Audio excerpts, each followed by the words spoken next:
The History Things podcast is brought to you by History Things with Pat and Matt Borders Books. Follow the guys on Facebook and Instagram at the History Things podcast for all the latest news and exclusives. Make sure to also follow Pat and Matt on their social medias at History Things with Pat and at Matt Borders Books. Have a question, comment, or compliment for the show? Send us an email at historythingspodcast@gmail.com. Thanks for tuning in. Enjoy the show.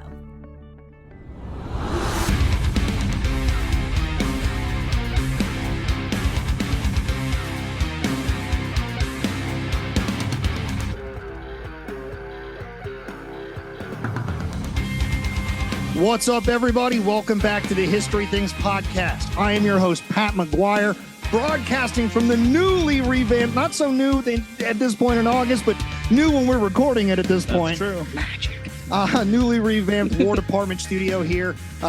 Joining me, as always, is my co-host with the most, broadcasting here as well. He is not a hologram today. He is not magically broadcasting from somewhere else. He is here live in the flesh. Author, historian, park ranger, ladies and gentlemen, Matt Borders. Matty B, how are you, big guy? I'm doing good, Pat. Always good to be here, and always good to have guests with us on this show. Yeah, I'm excited, man. We've actually been pretty fortunate this year, like, to have them in the studio. Absolutely. Last year was the year of we talked to everybody far away. Right. And then this year we've got a bunch of people in studio, but we're actually going to get in the time machine and we're going to take ourselves to a different time zone. Well, partly a different time zone to have part of this chat today. But first, you're looking good here. Do you feel more professional in our studio? This will be one of the first visual looks that our audience has actually had. A bunch of audio recordings, but like not too many visual ones yet. Right. No, the studio looks fantastic, and the work that you in particular have put into it is something to be admired, sir. Ooh, so well done. Do you like the logo?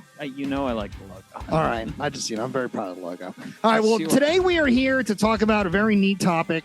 It's something that we don't really focus on in this country as something more than something maybe we're afraid of right now. Talking about overthrowing governments, of course, is what I'm talking about. We're going to take a look at a post-World War II America. We're going to take a look at a sort of a local government story where things kind of go crazy and I guess spiral out of control. Before we do that, we got to talk to our storytellers. We got to introduce today's guest to you. And I'm actually very, very, very excited for this episode. Because not only do we have some rock star guests, become big fans of their show since discovering it, but I just how I'm gonna toot my horn, shocker to all the people out there that know I do that. But how this show came into our sort of experience here is well, do tell, Pat. Well, we'll get to that in a minute here, but there's another podcast I listened to, and through that other podcast, I came across this podcast, and now we're collaborating. But ladies and gentlemen, joining us today are the hosts of the co-hosts of the Ill-Equipped History podcast, Miss Morgan Reavis and Emileigh Brady. How are you all today? Welcome to the History Things podcast. Hey, y'all. Hello. Thank you so much for having us. Thank you. What an intro. It's got that good Tennessee energy going right away. Hit us with a hey all right off the bat. All right. So I did hint that we are broadcasting from a couple different time zones. Miss Emileigh, Miss Morgan, which one of you is in the central time zone broadcasting to us from the past right now? That is me. I'm any breaking behind news an hour behind that we you need guys. to share? Emileigh, any breaking news we need to share with Morgan from the future? Anything that has happened here in the East that they don't know about yet in the central time zone? Not that I know of. Is there anything I should be aware of happening right now? No, but I just figure, while we're here, we should probably get that squared away. Now, thank you for joining us today. I appreciate you guys spending some time with us. Tell us about Ill-Equipped History podcast and why our listeners, when they're done with this episode, should run immediately over to your podcast, subscribe to it, hit the like buttons, and follow you all on social media. Tell us a little bit about what the show is and how you got to doing it. Well, Emileigh and I have been best friends for almost 20 years. We have a lot of common interests together. And one of the things that we did long before we started this podcast is we would watch like history documentaries together and go on adventures, traveling, hitting up museums, and just kind of geeking out about just the world in general. We had a whole drinking game to Expedition Unknown with Josh Gates. Oh. We would do every Wednesday. Can you explain how this game goes? Like, are the rules simple? Yeah. Oh, yeah. Every time he says, look at that, you take a drink. Every time he finds a coin, you take a drink. Every time he makes a dad joke. Dad joke, take a drink. Oh, I love dad jokes. Now, Josh Gates is one of those who I appreciate, but also deep down kind of, hate a little bit, because he's got the exact sort of show that I always would have wanted to be on. I've never watched this show. It's got dad jokes and apparently redundant have zingers. A signed picture. I have a signed picture of Josh Gates on my wall. That's beautiful. Emily and I got to see him live a few years ago. That's beautiful. We did. How hammered would you be 5 minutes into this show based on the rules? I would probably go through a third a box of wine every episode. Wow. So, damn. Multiple refills. Multiple refills. I'd just bring the box into the living room. Red or white? Red or white? Are we relaxing or are we getting aggressive? Oh man, we were getting aggressive with it. Right to the red. She's feisty, y'all. I am feisty. I'm excited for today's episode even more than I was 90 seconds ago. Now. I cannot lie to you in this moment. That doesn't surprise me. All right. So you guys have been friends for a long time. You guys had this mutual interest, this gaming show, or this drinking game you guys invented. How does it all lead to podcasting? This is a weird thing we all do, right? You guys are a little newer to it than we are, but we're all in this world together. This is weird, right? Being hosts of a show. How'd you get to? One day I was like, hey, we end up laughing by the end of all of these anyway. We should probably do something together. And then was it me or you who came up with the history idea? We were like, well, that's just like unlimited resources there. You'd never run out of topics. We just talk about everything. Everything is history and we want to talk about it all. And we love learning. So we're like, let's just do a history podcast. I enjoy the spirit of that immensely. I am a storyteller. To that method, yes. I'm a storyteller at heart. Matt's a storyteller at heart. There's different paths you can take to getting to it, but you know, if it's what you want to do, it's something you should explore. So good on you for getting there. Have you found any sort of like new experience, like unexpected experiences? I guess is what I'm asking, because I could tell you I had this vision of how it would go in my mind when we launched the History Things podcast. And now that we're, deep into year number 5, I can tell you that things are great, but it was absolutely not the way I thought it was going to go most of the time. Nope. A lot of the times better, sometimes stressful. But first of all, before we even answer that, how long has the show been around for? Since May. Since May 2023. Okay. Yeah. So congratulations. You guys have had a year on the air at this point. Yeah, by the time this is out, happy birthday. Thank you. I didn't even we'll cue in the song right there. They'll have sang the song for you. That's actually a huge achievement. When we started our show, we agreed to only do it for a year. Yep. And then we would see how we felt at the end of that year, if the juice was worth the squeeze. And we did the year to year for a couple of years, and now we're just into it. So congratulations on that. So getting back to the experience of it, anything that's been a major curveball, or has it been kind of smooth sailing? I'm technologically impaired. So figuring out how to edit a podcast from sometimes I don't even know how to turn on the Xbox. I just let my husband do that. So and then getting used to my own voice on a recording was a trip. Yes. Yeah. It's like, I sound like that. Hearing how much I say and so was very enlightening. Thankfully, I can edit all those pauses out. Editing's great, but you will, as you do it more so, you will find different ways to get around that. We still say we still say other filler words, but you'll pick up little tricks to help you push through that. I promise. I feel like we've gotten a little better. Yeah, you will. I mean, you absolutely will. Yep. The more you do it, the better you get. Like both of us, I was more inclined to doing this on day one than Matt was. So on day one, we sounded in vastly different places behind these microphones in terms of comfort and things like that. But going into year 5, you wouldn't even recognize show 1 to this would probably be like show number 60 or 70 something at this point that this one's out. Like it's a journey, and I wish you the best on it, and congratulations for embarking on it and making it to a year. Thank you. And again, if you're one of our listeners and you're not subscribing to their show, you better meet me out back in 20 minutes. I'm gonna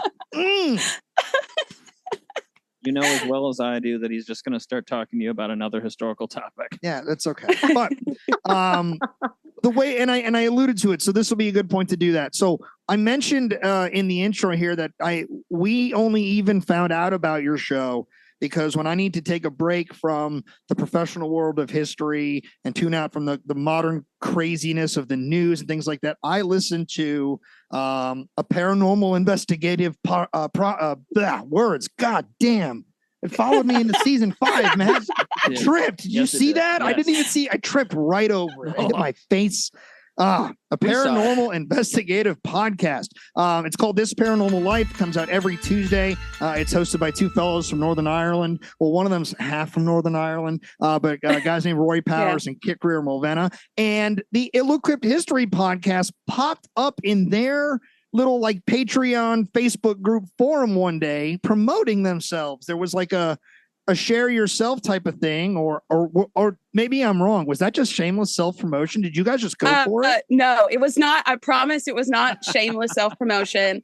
I had asked a question regarding the podcast on one of their like question posts, and they answered it, and they were like, tell us what the name is. And I was like, I guess this is an opportunity. So I put it on the Facebook page, and we did get some listeners from that. So I'm glad I did that. And one of those was y'all. That's the serendipity of all this. I discover music this way. I discover podcasts this way. I make friends this way. So this has been one of those moments for me where I was like, hey, I am enjoying myself listening to this episode. And I went to go to, in fact, it was very famously, it was their Shag Harbor UFO incident 1967 episode. And they did a lot of social media encouraging on that. And so I wanted to go to the Facebook page and sort of see how people were reacting. And it was sometime within a couple days of that episode coming out or somewhere. But that's how I came across this. And I was like, oh, check it out. And you guys were incredible. I was like, this is awesome. Yeah. I couldn't even tell until much further in where you guys mentioned how short of a time you've been doing the show. At one point, I was like, wow, you guys are definitely stepping off stronger, much stronger than the History podcast stepped off. Thank you. In a closet. So This Paranormal Life, you got any favorite episodes real quick? Because we're going to tell a pretty meaty story today. So just real quick fun before we get into it. Do you have any favorite episodes? All right. So the Shag Harbor for sure. That was a good one. The recent one that was like the Hellfire Farm. That was a weird one. That one was hilarious. I love Jeff the Mongoose. I feel like that's a classic. They just made a movie about that. Simon Pegg is in it. I saw that. Yes. I love that one. And I love The Man That Punched Bigfoot. Hilarious. That was like one of their first episodes. I know. It's still where Dad Squad comes from. What's that? Wait, which one did Dad Squad come from? Dad Squad's way later, and I think that's Momo, maybe. Yeah. Who's that coming up the hill? Yeah, don't be scared, it's a Dad Squad. You can run, but you can't hide. Breaking the law to enforce the law, Dad Squad. Missouri Monster? Maybe. Okay. I could be wrong. I knew there was a monster, but I couldn't remember which one it was. Yeah. There's 10,000 versions of Bigfoot, depending on where you are in this country. There is. It's probably Bigfoot. Yeah. But, the Dad skunk Squad ape cracked me up. Yeah. I'm going to write to them because they're pretty cool about answering. Like, it's cool that they answered you in the forum. Like, I've had private messages with Rory a few times. It's been pretty sweet. They're really humble and good dudes. I'm going to see if I can get permission to use a clip of Dad Squad in this show. That would be awesome. Just so our listeners can be, Dad's enlightened at this point. Describe it. For me, it would be the EBE series. It would be the Project Serpo, which is basically what the movie Close Encounters of the Third Kind is essentially based off of the exchange of human astronauts for extraterrestrial biological entity astronauts. And EBE1, as he is known, has some chicanery, and like Dad Squad sings some pretty groovy tunes, and I enjoyed that one a lot. Ooh yeah, baby, come on, yeah. And they're like, all right, he sings.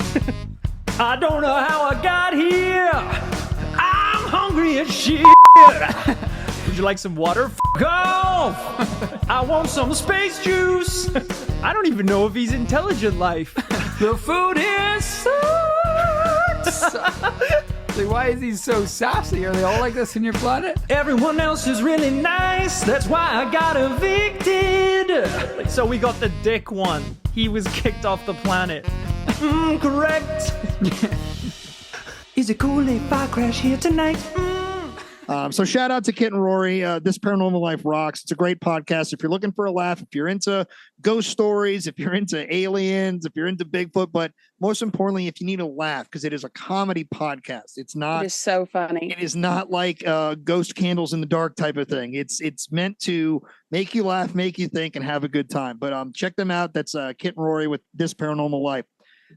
So Emily, Morgan, are you ready to rock and roll? Yes. Are you ready to get into this story? Because my God. Yeah. Can you guys play instruments though? Because I'm actually talking about rock and roll. Like I hope I have drums here. I can play clarinet. I played the tuba in high school. Sick. That actually went better than I thought that was going to go. Nice. Our band is going to sound weird because I play heavy metal guitar and Matt kind of can play bass. So we need. Okay. That's extremely generous. This is going to get weird. I'm ready to rock on this. After you mentioned this when we reached out to you and said, hey, we like your show. Big fans. We'd like to, sit down with you and, do some storytelling with our audience. What kind of things would you guys like to talk about? This was basically what you guys led off with. You could tell like this was the strong, we're passionate. So I'd never heard of the subject, which I'll let you introduce today. But I did some quick research and was like, whoa, right? Like this is kind of a big story, and it feels like it's only a regional story. Like up where we live here in the National Capital Region, the Baltimore sphere of things. Also, if you're a Civil War nerd, the studio's 25 minutes from Gettysburg. Oh, wow. That's cool. Anyway, just, do that there. We are not from first of all, I think I skipped it. What part of the world are you guys broadcasting from right now? I'm in East Tennessee. And I'm in the Nashville area. All right. So that's why I was weird with the time zones earlier, listeners. If you were confused as all hell, like you probably always are with me, there's a little clarity. So this story is more centered down towards you guys and is definitely not something we're familiar with here. So all stories got to start at the beginning. We'll let you introduce it and then we'll just let you take it away from where you guys want to rock and roll with it. But here we go. Ill-Equipped History Podcast joining the History Things Podcast. The epic collaboration starts now. Yeah. Woo-woo. Well, I'll let Emily, I'm going to say, is our resident expert on this story. This is her baby. So I'll let her introduce it before I get started on the background of what happened. Yeah. Okay. So you're going to want background because if you look at this story from the year that it happened, so we're talking about an election that was overthrown. It is the only successful to date armed rebellion that was in the United States successful since the Revolutionary War. I was going to say now. Since the Revolution, right? Because that one was since. Oh yeah, that was pretty successful and pretty big. But no, this is the only one since then that has been successful. And if you look at it just from the year that it occurred, you're going to think, oh well, the GIs absolutely overreacted, and they did not. It is further from the truth. So the more I dug into the story, I was like, we have to talk about 10 years before this happened just for it to make sense. So we are going to go over like the entire decade as, concise as we can, but so much happened in there that just will blow your mind. Bring it on. And yes. So Morgan, why don't you get into, the background? Absolutely. So the story that we're talking about today is called the Battle of Athens. And this takes place in Athens, Tennessee, which is it's a tiny town in McMinn County, Tennessee, and Southeast Tennessee. I have a couple fun facts about McMinn County because I'm sure most people that listen to the podcast have never heard of it because you'd be surprised. It is very small. Have a huge listener group there. Shout out to all of our listeners there, all 6 of you. That is actually 6 out of all 10 of our listeners. So shout out to Knick Knack Paddywhack, Tennessee. You guys are awesome. Oh, man. So there are 5 towns in McMinn County. Athens, which is the center point of our story today. Etowah, which is another story. Nyota, Inglewood, and Calhoun. And Calhoun is named after the guy who founded McMinn County. Oh. Okay. Were you Also- just wrong? Wait, hold on. Were you just wrong? I believe I was just wrong. You're almost never wrong. Can we write down the date and the time of this moment, everybody? So not John C. Calhoun, huh? There's most Calhouns are bearing the namesake of John C. Calhoun in this country. So this is including the county I grew up in. So that's why I guess that. interesting. So is this named for him or somebody different? Do we know? So Calhoun, the town, is named after John Calhoun, who I don't know if it's a different Calhoun, but he helped figure out the founding of Mittman County, and Mittman County was named after the governor of Tennessee at the time. I think his name was think Joseph McMinn. Joseph McMinn, I'm Joseph pretty sure. McMinn. Yeah. Joseph Thinman. That's what it just sounds like. My ears are Thinman. Is it McMinn? Is it McMinn? McMinn. Did Yeah. I get that? I got it right. You did. Wow. Well I done, like sir. literally Well it's been done. mud Look at the you. entire time because I am deaf, but nailed that. Won't forget it. It's probably the accents, honestly. No, it's the years of stupidity and heavy metal and lack of hearing protection, job sites, lack of That's hearing fair. protection, Lots of black powder. Civil War, black powder, lack of hearing protection. There's a theme. If you haven't noticed it, I didn't wear Yeah. hearing protection for like the last 25 years of my life. Anyway, moving on from my deaf ass. McMinn, Tennessee. Yes. Yes. And also 2 little fun facts about McMinn County. One, it's home of Mayfield Dairy Farms, which has the best ice cream on this Earth. planet. Mm. Yes. Challenge. Amazing. See, we're right near Um, South Mountain Creamery up here. And I think we need to have a death fight right now. What ice creams would you put on the table for a death match right now? That's really hard because there's a lot of good ones. Yeah. I really like Mayfield they used to, I don't know if they still have it anymore. Emileigh may know better than I do, but they used to have like a strawberry cheesecake Oh, they did. ice cream with bits of like the crust. They had a and, like, snow bits- cream for a long time too. They And the did. snow cream was the best. All right. The snow We would- cream was really Those good. are strong. We would meet you on the battlefield of death with what would you bring? The pumpkin ice cream out of South Mountain Creamery is to die for. And I would just straight bring chocolate because that's how confident I am that their chocolate would just Oh, man. knock the pants off of whatever you brought to the table. Well, if we're having an ice cream Mm. off, I'm here Mm. for it. So Yes. I agree. Also, potentially Nutter's ice cream in Sharpsburg. True. Yeah, we have reinforcements. Yeah, we'll get into that another day. We'll have the great ice cream argument, the history of ice cream, where we can argue over it. We can bring Sarah Morgan, who is also in Tennessee. Shout out to our friend Sarah Morgan from Cooking with the First Ladies, who is also in the Nashville region of the time zone space-time continuum. And we talked about ice cream for a moment on her show. Mhm. So maybe what we'll do is we'll get together, we'll talk about the history of ice cream, and then we'll just argue about what is better than the next. All right, that. that sounds chocolate. good. It's chocolate. You lost. Yeah. But the captain of diversions just spoke up again. So please continue. No, it's all right. Our other fun fact, our claim to fame, is that the deciding vote for women's suffrage came from Nyota, Tennessee, from a Mr. Harry T. Byrne. Wow. Nice. They know the guy's name? Yeah, he has a statue in Knoxville. yeah, Was he like we did do alone an in his episode on that house? too. Yeah. I haven't heard that one yet. Was he just like alone in his house and they were like, you got to vote, dude. It's tied. No, so he was there just a brief. He got a letter from his mom saying that he should vote for women's suffrage, and he did. I mean, that's a good boy. Listen Yep. to his mom. Yeah. Yep. Yeah. And he was Yeah. only, what, like 23 at the time? Maybe 23. Yeah. Old enough man. to vote. Yeah, I mean, by that Yeah. point, you hopefully understood what voting was. I mean, you had 5 years in the game at that point, Chief. Mhm. Yeah. Well, yeah. No, he I mean, he was voted the right. vote. Yeah. Yes, he did. It's crazy Um, that you can trace it to an individual. Like, you're the tie-breaking vote. You're the deciding Yeah. like, individual. Like, isn't that stuff supposed to be? It a was so secret? deadlocked. It was so deadlocked. But isn't that stuff supposed to And- be a secret? If it's tied and then he goes in and suddenly they win, Yeah. that kind of decides it. That's what I mean. There's no anonymity to that guy's vote if he's last in line. Right. It's like, I swear. And they're like, you're obviously lying. We lost.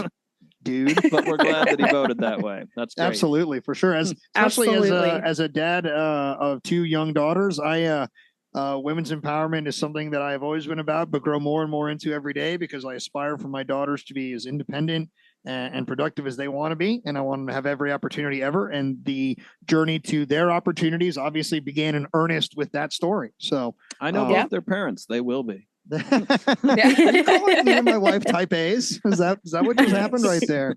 Yes, I do. Anyway, shout out to my girls. Daddy loves you. So that's pretty cool. The deciding vote is a bit of a hometown thing there for you. We have the hometown history of Maryland sort of deciding its Civil War fate in our backyard, which is pretty neat. And obviously, both of these stories have huge long-term implications for the nation. So that's pretty cool. All right, for the ice cream battle, we'll put Kemp Hall in our pocket, and you guys put that one in your back pocket, and we'll just throw wild cards out there. We got it. All right. Sure thing. Battle of Athens. Battle of Athens. Yeah, McMinn County is in the valley and ridge of the Appalachian Mountains in southeast Tennessee. It's really beautiful, honestly. It's very rural. The entire county has a population of about 54,000 people today. And the city of Athens has about 14,000 people. So for the area, it's a pretty well-developed area, but everything outside of Athens is rural. More cows and people. Exactly. I like it. But what's crazy is when McMinn County and Athens was created, Athens actually had more of a population than Knoxville did back in the early 1800s. And it was bought in what's called a Hiwassee Purchase, because the Hiwassee runs through McMinn County, and it was bought from a Cherokee tribe that lived there. And for a while, honestly, the Cherokee and the settlers that were coming in lived in peace and harmony until Andrew Jackson came in and ruined everything. Yes. That's right. Andrew Jackson. Also, it is on top of the largest underground lake in North America. Underground? Oh, I think I've heard about this once. It's like the Lost Sea. Called the Lost Sea. Yeah. It's like massive, isn't it? Yeah, and they've got trout down there. They put fish in there because they could. And the fish are blind now, right? Wait, because they could, just because like the girl boys down in Tennessee didn't have enough of a challenge in the creek. They just wanted to see how well the trout would live down there, so they were like, "Let's just put a few fish in there." Dude, and they're like this big. That is one of the most country things I think I've ever heard. It's like, well, I wonder how big they could grow. I wonder if they'll live. Like, you think a trout, Matt, you think this here trout from this here stream, you think he could live in that underground cave? Let's go find out. Just throw a few and they just like throw 10 of them in a bucket, and they're like, let's try it again. Yeah. Just keep going down. That's the government operation. Do Basically. you know how deep it is? As somebody who has a love and fear of extreme water depths, do you know how deep that lake gets by any chance?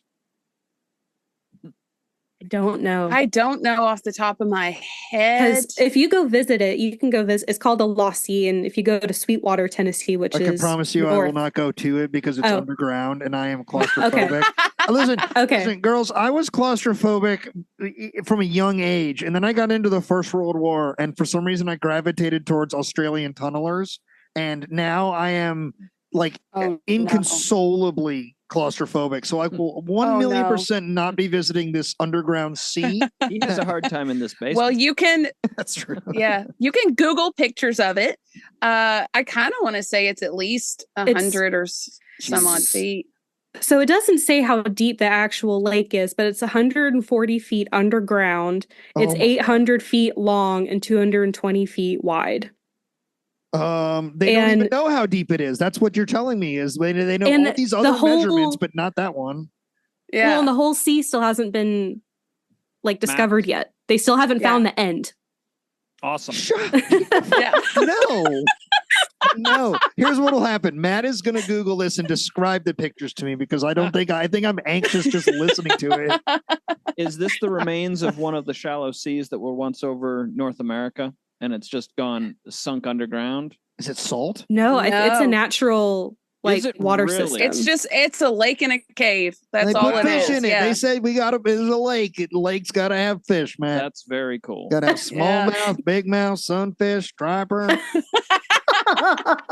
Yes, I have my own big mouth bass sitting next to me at the moment. Yeah, ain't no. They do let you get on boats and go out into the lake though. Nope. And have clear bottoms so you can see all the fish. Nope. Yeah. Nope. All right. I am going to move us past this because I can feel my spine jumping out of my body. All right, we'll move past it. Oh my God. But I am also like morbidly curious. So after this show is done recording tonight, this is exclusively what I will be Googling. And I will be texting Matt with great anxiety as it happens. Have fun with it. Anyway. Looking forward to it. And my last little fun fact about McMinn County. So it actually declared war with Spain before the U.S. did after the Maine explosion. Yeah. They're Awesome. still technically at war. It's never been like overcome. Don't let them forget I read that in one of the books that we use for research, and I had no idea about that. So that was a very fun fact. This whole episode's going to be sprinkled with fun facts on top of the actual story. Are you local enough to that story to show up to like a municipal meeting and be like, it's time to end the war? I mean, I am absolutely. I live Like, 30 minutes from there. Yeah, you need to do that. That's hilarious. Listen, you guys need to get together in person so that one of you can film it, but you need to do that. You need to go and do one of those like, I'm mad about the parking spaces in town. Like you got to show up to a town Parks and Rec meeting and demand an end to the war. But like act like it's a real time event. Like bring these boys home. End this. Remember the Maine and like end your speech with that. God. We would broadcast that here for you guys, I think, every day. I think I would give you 365 days of coverage for that one. I mean, why not? Just why not? All right, Emileigh, you know what you have to do. I know. Should I dress the part? Yes. Yes, you Absolutely. should show Okay, up. got it. 1899, just show up, just full 1899 turn of the century and just lay it on thick. Placard sign, everything. Yeah. End the war. Y'all got it. Let us know when this happens, actually. We'll get in our suits and come down. We'll come down. Yes. Oh, God. That's pretty cool, though. I just got totally thrown off by that. The Spanish-American War declared and apparently still raging in McMinn County, Tennessee. Yeah. Bastards. And the war. All right, so now I'm going to actually get into the actual background of our story today and the Battle of Athens. Those are just some fun facts. I was like, I think these are nice. Those are awesome. So we really start at the end of the Civil War. During Reconstruction, there was a big political shift, and Southern Republicans were starting to become more dominant, but then the existing Democrats were clashing with them, and this started causing a really big political rift. And it came to a head during the Great Depression, when the New Deal was coming out, and some areas of McMinn County didn't even know there was a depression going on. It was so rural, but there was this shift where the Republicans at the time had started becoming corrupt and started committing fraud. They were arresting people for fee grabbing purposes. These are the first politicians in history to become corrupt, you said? I know, right? I was kidding. And our story really starts with it's actually someone that Emileigh's related to, Davy Crockett Dugan. Yes. Great name. I thought for a minute you were just going to straight Davy Crockett end of sentence. I am.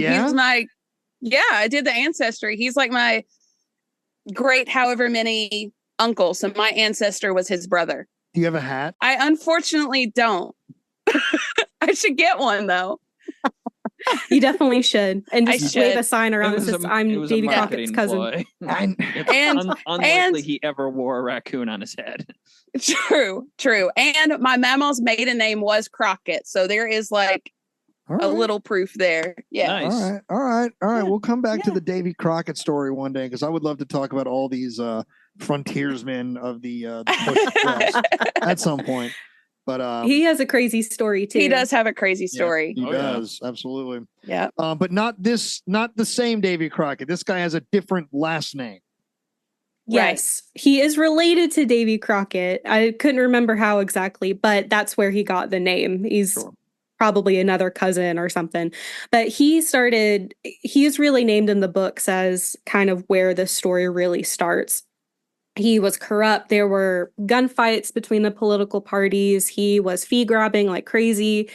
And so the Democrats were like, we need to take charge ourselves. So this is when we get into a man named Paul Cantrell.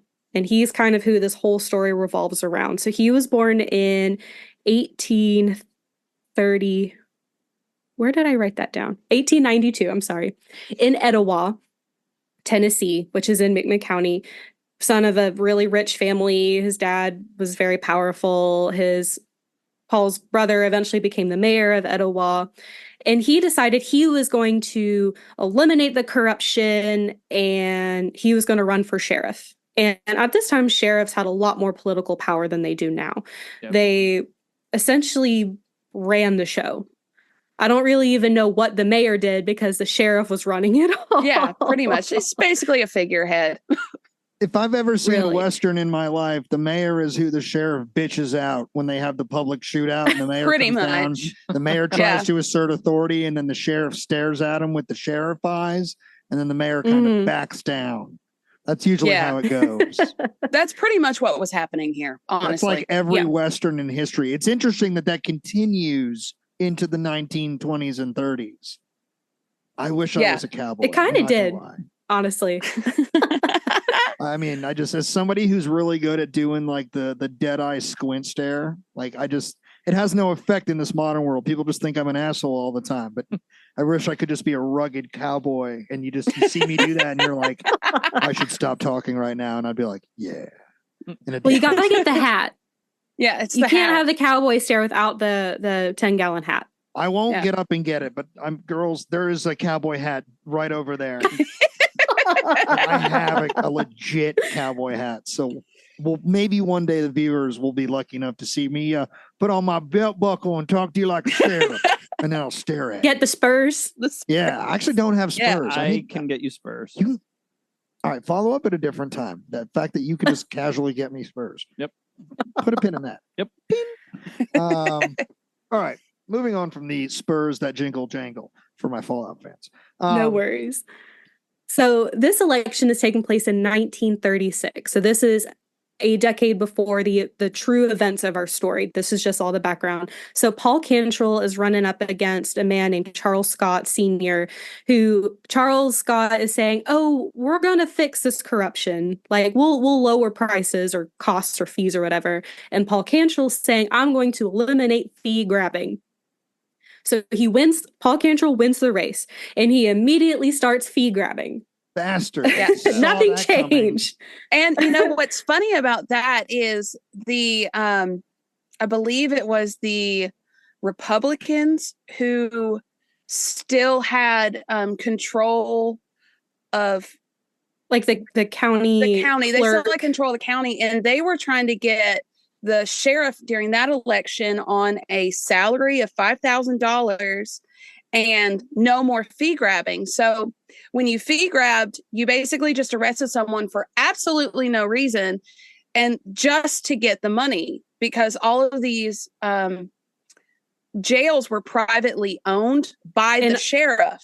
All the fees they got from their arrest went straight into the sheriff's pocket. There wasn't like a trust or a central financial the police department thing. Were still getting like literal Old West, like $2 per arrest. Like they were. It was $6 out of $16 that they were getting personally. Oh wow, that is a good chunk. And then and actually, I had a breakdown. Yeah, you're not. I can make up crimes. You would be arrested every day. I would arrest the same guy every day. No, like that's literally what happened. That's what was going on.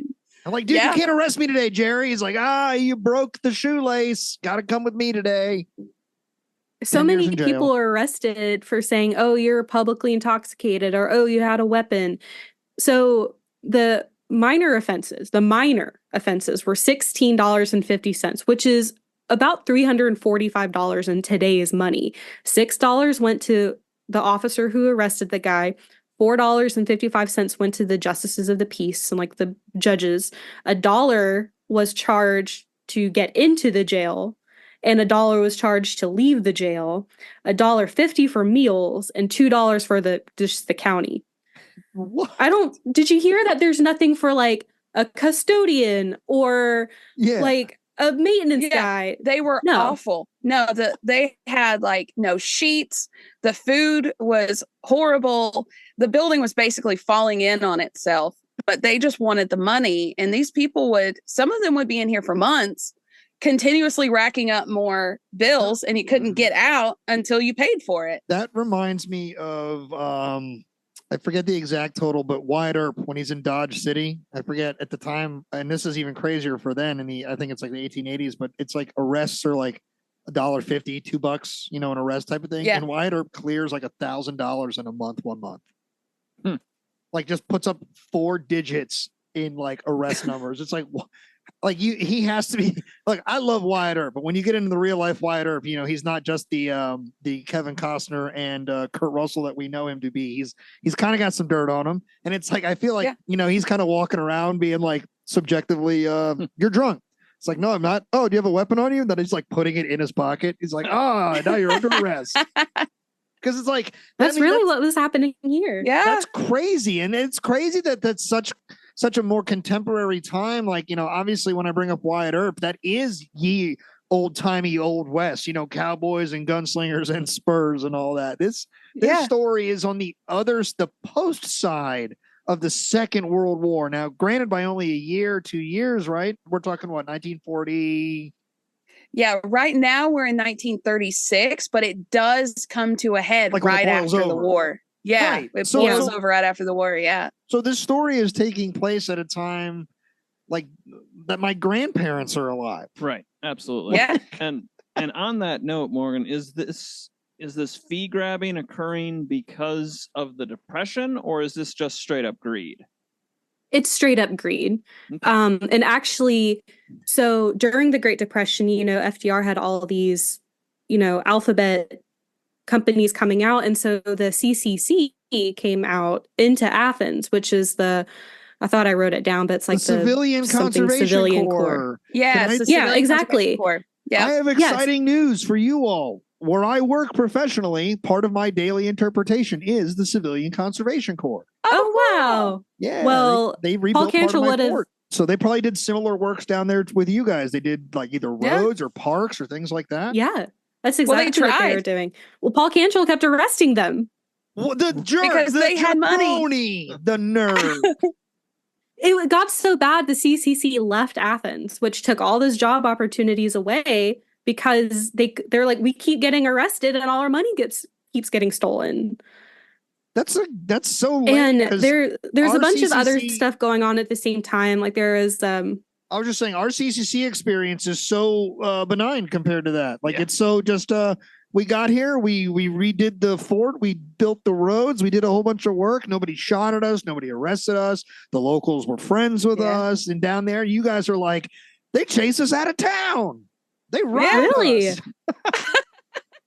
It was really bad, and the higher ups in the state government didn't help at all. There was a guy named Edward Crump in Memphis, and he really helped kind of set up this whole machine system in the first place. And as we get through the story, there's the Tennessee state Supreme Court doesn't do anything. The U.S. Supreme Court doesn't do anything about it. Wow. The pleas for help just keep getting ignored until when Emileigh talks about the story. Yeah. That's exciting. And I'm very excited. So sorry, let me get back to where my spot was. So Cantrell's elected now as sheriff, and he had this whole platform of we'll stop the fee grabbing. He's doing the fee grabbing, and he's hiring a bunch of guys that are just they're not good dudes. And so there's these 2 stories that happen during this time before the next election in 1938 that are very tragic, and they really lend more into just how corrupt the system is. So the first one was one of the interviewers in a book that we really used for this episode. It's called The Fighting Bunch. It's a really good book. Highly recommend it. But one of the survivors, or he was still alive when he wrote this book, named Bill White, he was talking about one of his friend's brothers was murdered in the middle of the night in his own home by police, because police came in and were like, we think he was in a fight, and then they shot him. Like while he was sleeping? Like, I don't know if he was asleep, but he was in his own house, not doing anything. Business. Yeah, not doing anything. Was it and just killed him in cold blood? In cold blood, never faced any reprimands. Nope. And then another one happened not long after, where a 60-year-old man named Hub Johnson, he was a single father with a bunch of kids and grandkids. He had kidney failure. So he was out with his kids one day. He went to go relieve himself behind a billboard because, kidney failure. I mean, also just as and he does. Was right. And he was beaten to death with a blackjack. Yeah. What? The officers. Dude, I feel like we need for to no go reason. Get our body count records suddenly, or maybe some NWA. I'm very, very confused at this moment in time. These are the people that are supposed to be serving and protecting this community. It sounds like they are destroying it, pillaging it for sure, robbing it, beating its citizens, murdering them. God, what's next? We didn't mean for those laughs to sound as evil as they did, but I hope you did. So actually, for the sake of our listeners, I hope you meant that. Oh, I did. I meant it. So another really crazy fact that I learned from reading the book, The Fighting Bunch. So the presiding judge in both of these cases, because the families did try to pursue lawsuits for these wrongful deaths, the presiding judge's name was Sue Hicks. He was one of the prosecuting attorneys for the Scopes trial. Oh, and that's interesting. He was talking at a judicial conference. Shel Silverstein was like, that's weird that a guy is named Sue, and he wrote a boy named Sue after Sue Hicks. Wait, time out. I was literally gonna ask the Shel Silverstein, and then you got right to that. Mm-hmm. Also, when you said Sue and then you said he, I was like, curveball. So wow, what a ride we were just on for 20 seconds there. The world is very small. And you never know how it connects to random things, because I was thinking you were talking about a girl. It was a boy. And then you said Shel Silverstein, and I thought, and then you answered it simultaneously. Isn't that wild? It's, you know what it is. And that's what I love about history. It's continuously exciting like that for me. You would think that as surprised as you guys probably are, and as we constantly are in various researches, that after a while you'd be like, I'm no longer surprised by X, Y, or Z discovery. Like when it's made, you'd probably be like, well, that makes sense. But yet every time we find something, we're like Nicolas Cage in National Treasure. Like when he finds the treasure, we're like, oh, like I just researched bread in the last year of my life. And when I found some clues about this guy, the baker and all this, I was like, I felt like I found the Holy Grail, so it's, discovery is neat, and that's cool. It's so interesting. So kind of a side track, just from my own personal experience. A while ago, I researched the history of Pepsi just because shenanigans. And I stumbled upon how carbonated water was invented on accident. And actually, Emileigh and I have a bonus episode on our Patreon where we talk about inventions. And I will go on for about an hour about the history of carbonated water. Yeah. And it's way more interesting than you would think. We'll do the history of carbonated water another day. But Coke or Pepsi? Go. Coke. All right, good. That was the correct answer. That is the correct answer. If you are a listener who can't Pepsi, I'm sorry, but you're not making good decisions with your life. No. Drink Coca-Cola. Also, if you're down here, everything's called a Coke. A Sprite's a Coke, a Dr. Pepper's a Coke, Coke's a Coke, Diet Coke's a Coke, Pepsi's a Coke. Ran into that. Until you what kind of Coke you want. Until they ask what kind of Coke you want, and then you say what kind you want. Right. Oh my goodness, I would be very confused. I'd be like, I want a Coke. Yeah, the soda fountain, it's a Coke machine. That's what we call it. Okay, that makes sense, because we do that here in the Mid-Atlantic. Aren't you from the pop? Yes, I'm from the pop part of the world. The Midwest is pop. Yeah, the mitten. My mom's from Kentucky. I swear, the second she crosses the border, it's pop. Yep. Is it mitten down? Thumb down? Thumb up. What are you talking about? Which way does the mitten go, Matt? Mitten goes like this. That's right. The mitten that way. Yeah. That's from Michigan. I've known him for a long time. You'd think I'd Oh. remember which way the mitten goes, you know. That's I was also like, what a thing from mitten? Kentucky. No, that's the derailer. I just for a minute my ADHD, my inner thoughts came out and my brain was like, I'm actually confused about the mitten and I need to know. Yeah. And since Matt is our resident Michigan expert, we needed to clarify this in this moment. Getting back on sort of track. Yes, it's pop in the Midwest down through Kentucky, and then Coke starts up. All right, Then it's well, I'll Coke. have Yep. a Coke, and we will talk about carbonated water another day. And Absolutely. And Pepsi is inferior. Just make better life choices if that applies to you. Anyway. So, like, hopping back into the story, Paul Cantrell, super corrupt. Literally, passenger buses would be coming into Athens from people traveling around Tennessee to Chattanooga, Knoxville. They would drag passengers just off the bus and arrest them for no reason. They would arrest as many as 115 in a weekend. No. Between 1936 to 1946, they collected over what today would be $5 million just from arresting people. This was the level of corruption is insane. And not to mention there was roadhouses and brothels and bars that were operating underneath this machine. If you didn't agree with the machine or support it, you would regret it. And if there were some instances where the protection racket too, then kind of, so like if you owned a bar and you knew that, say, so and so who owned let's just say the Robert E. Lee Hotel downtown. Yeah, of course there would be the Robert E. Lee Hotel in Tennessee. Paul Walker he was the mayor at one of the times. Paul Walker owned the Robert E. Lee Hotel. And so say Paul Walker went into the bar, the owner would not let Paul Walker get arrested, but everybody else would get pointed out to get arrested. But if you were important enough. Yeah, basically. Yeah. I mean, you're describing the Sopranos, but like everybody says, with good old boys. Yeah. It's like Dukes of Hazzard, but like not cool. Like not cool at all. All right, so that's cool. So you got cops murdering people, cops basically doing racketeering and RICO statute type stuff long before that all ever existed in this country. Patrick Swayze is not there at a cool roadhouse. These are corrupt. It already exists by that point because Capone's already been taken down by it by this point. Have we had taxes in Capone already? I guess we have. Yeah, we have. Anyway, another story. Man, like you said, stuff we could cover forever on this show. Seriously. All right, so resource. That's pretty expansive, though, to have it just go kind of beyond a corrupt police force. I mean, that's running. Yeah, that's an industry. I mean, that's so much more than just kind of breaking the law for the sake of profiting off arrests. I mean, that is. It's literally called the Cantrell machine. Wow. Yes, the machine goes for the next 10 years. In 1938, Cantrell's like, all right, like, okay, now I'm going to actually cut costs. No. Doubt. No. His opponent was a Republican named Bowling Shoemaker. They just don't do names like they used to. They really don't. Name. That's a Bowling Shoemaker.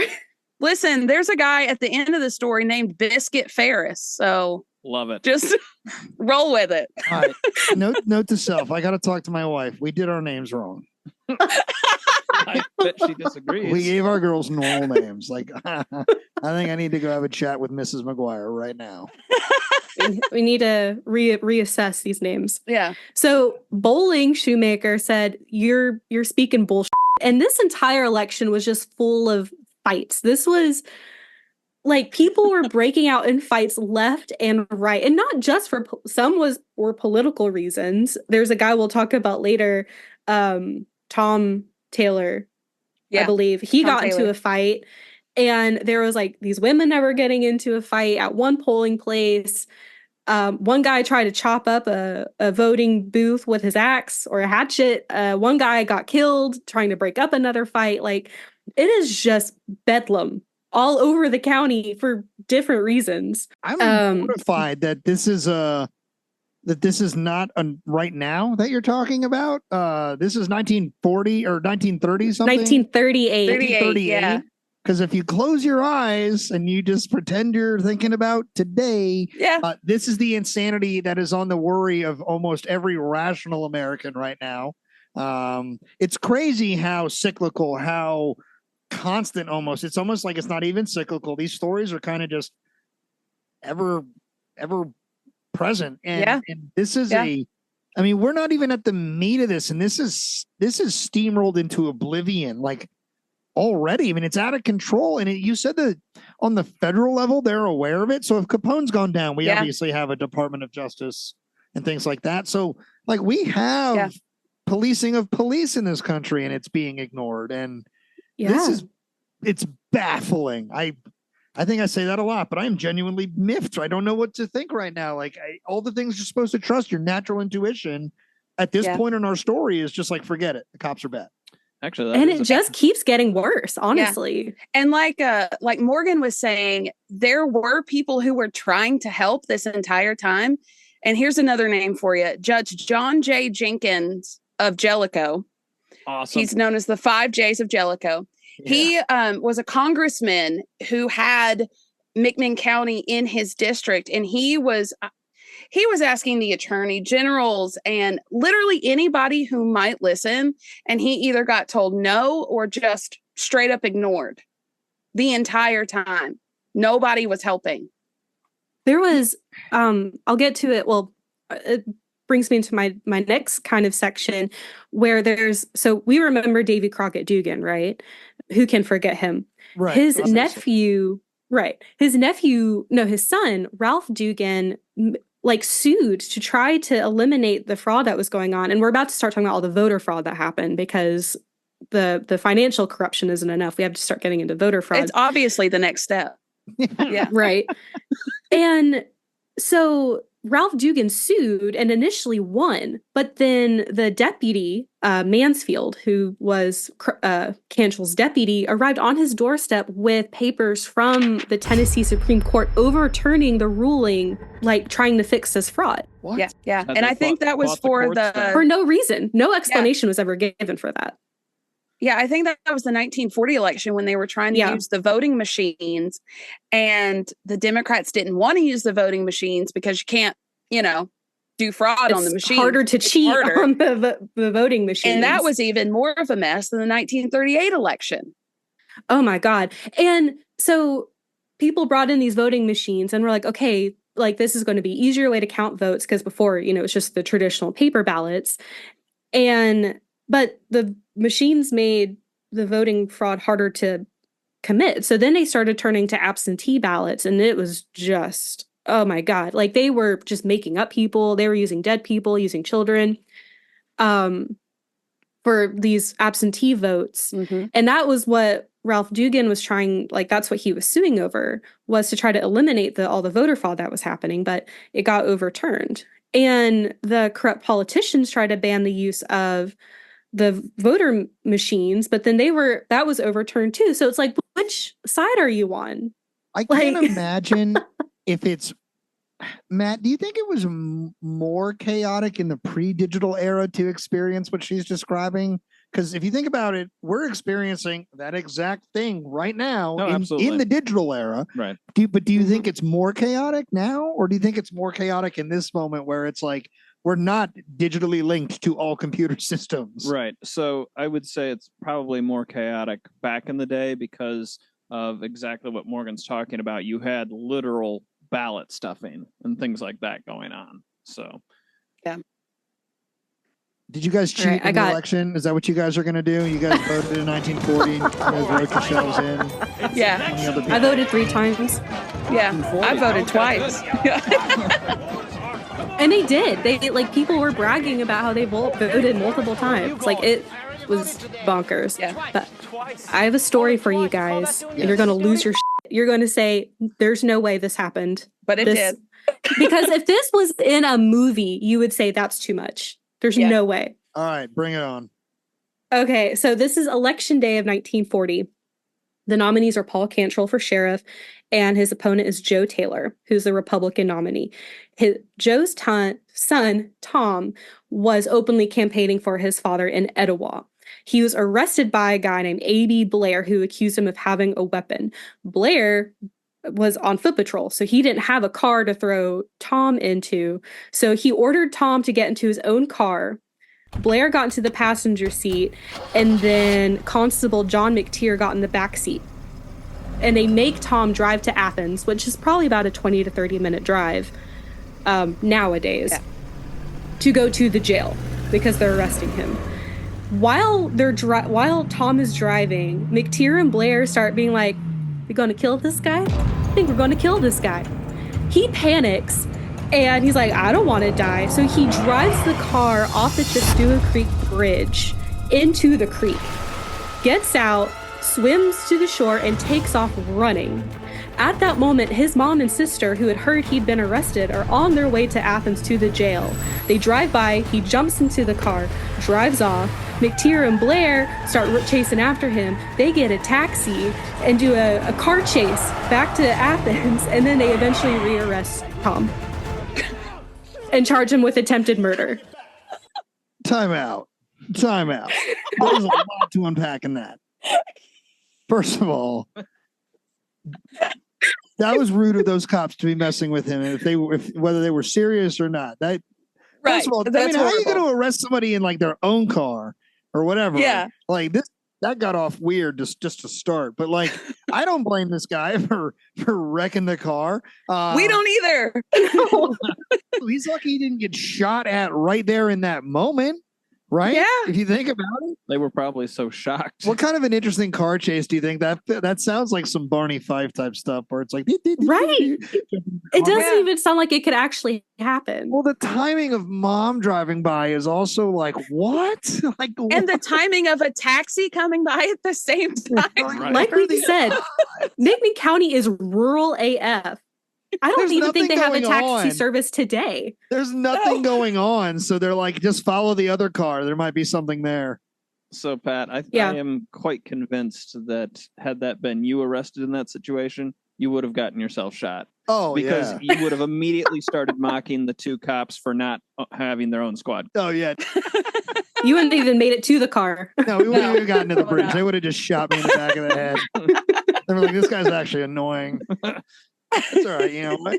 Because if we got to the bridge, I would have gotten away. I would have gotten away so hard. But no, anyway, you're right. That was not prepared for that story. Like I've imagined some wild things, but a car chase, Keystone Cops. Yeah, like I was like, what is that? Like in your own car, and then let's murder this guy. But was that a joke? Did they were they joking with him?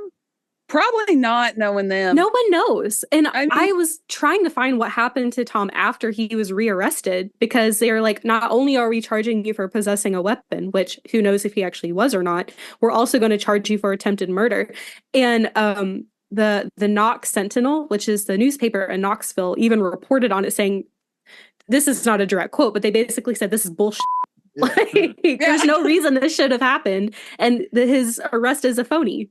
So he just went away. If you can't find anything, then we can just safely assume that the police finished the job. No, let's not assume that. I don't know. I don't hope not.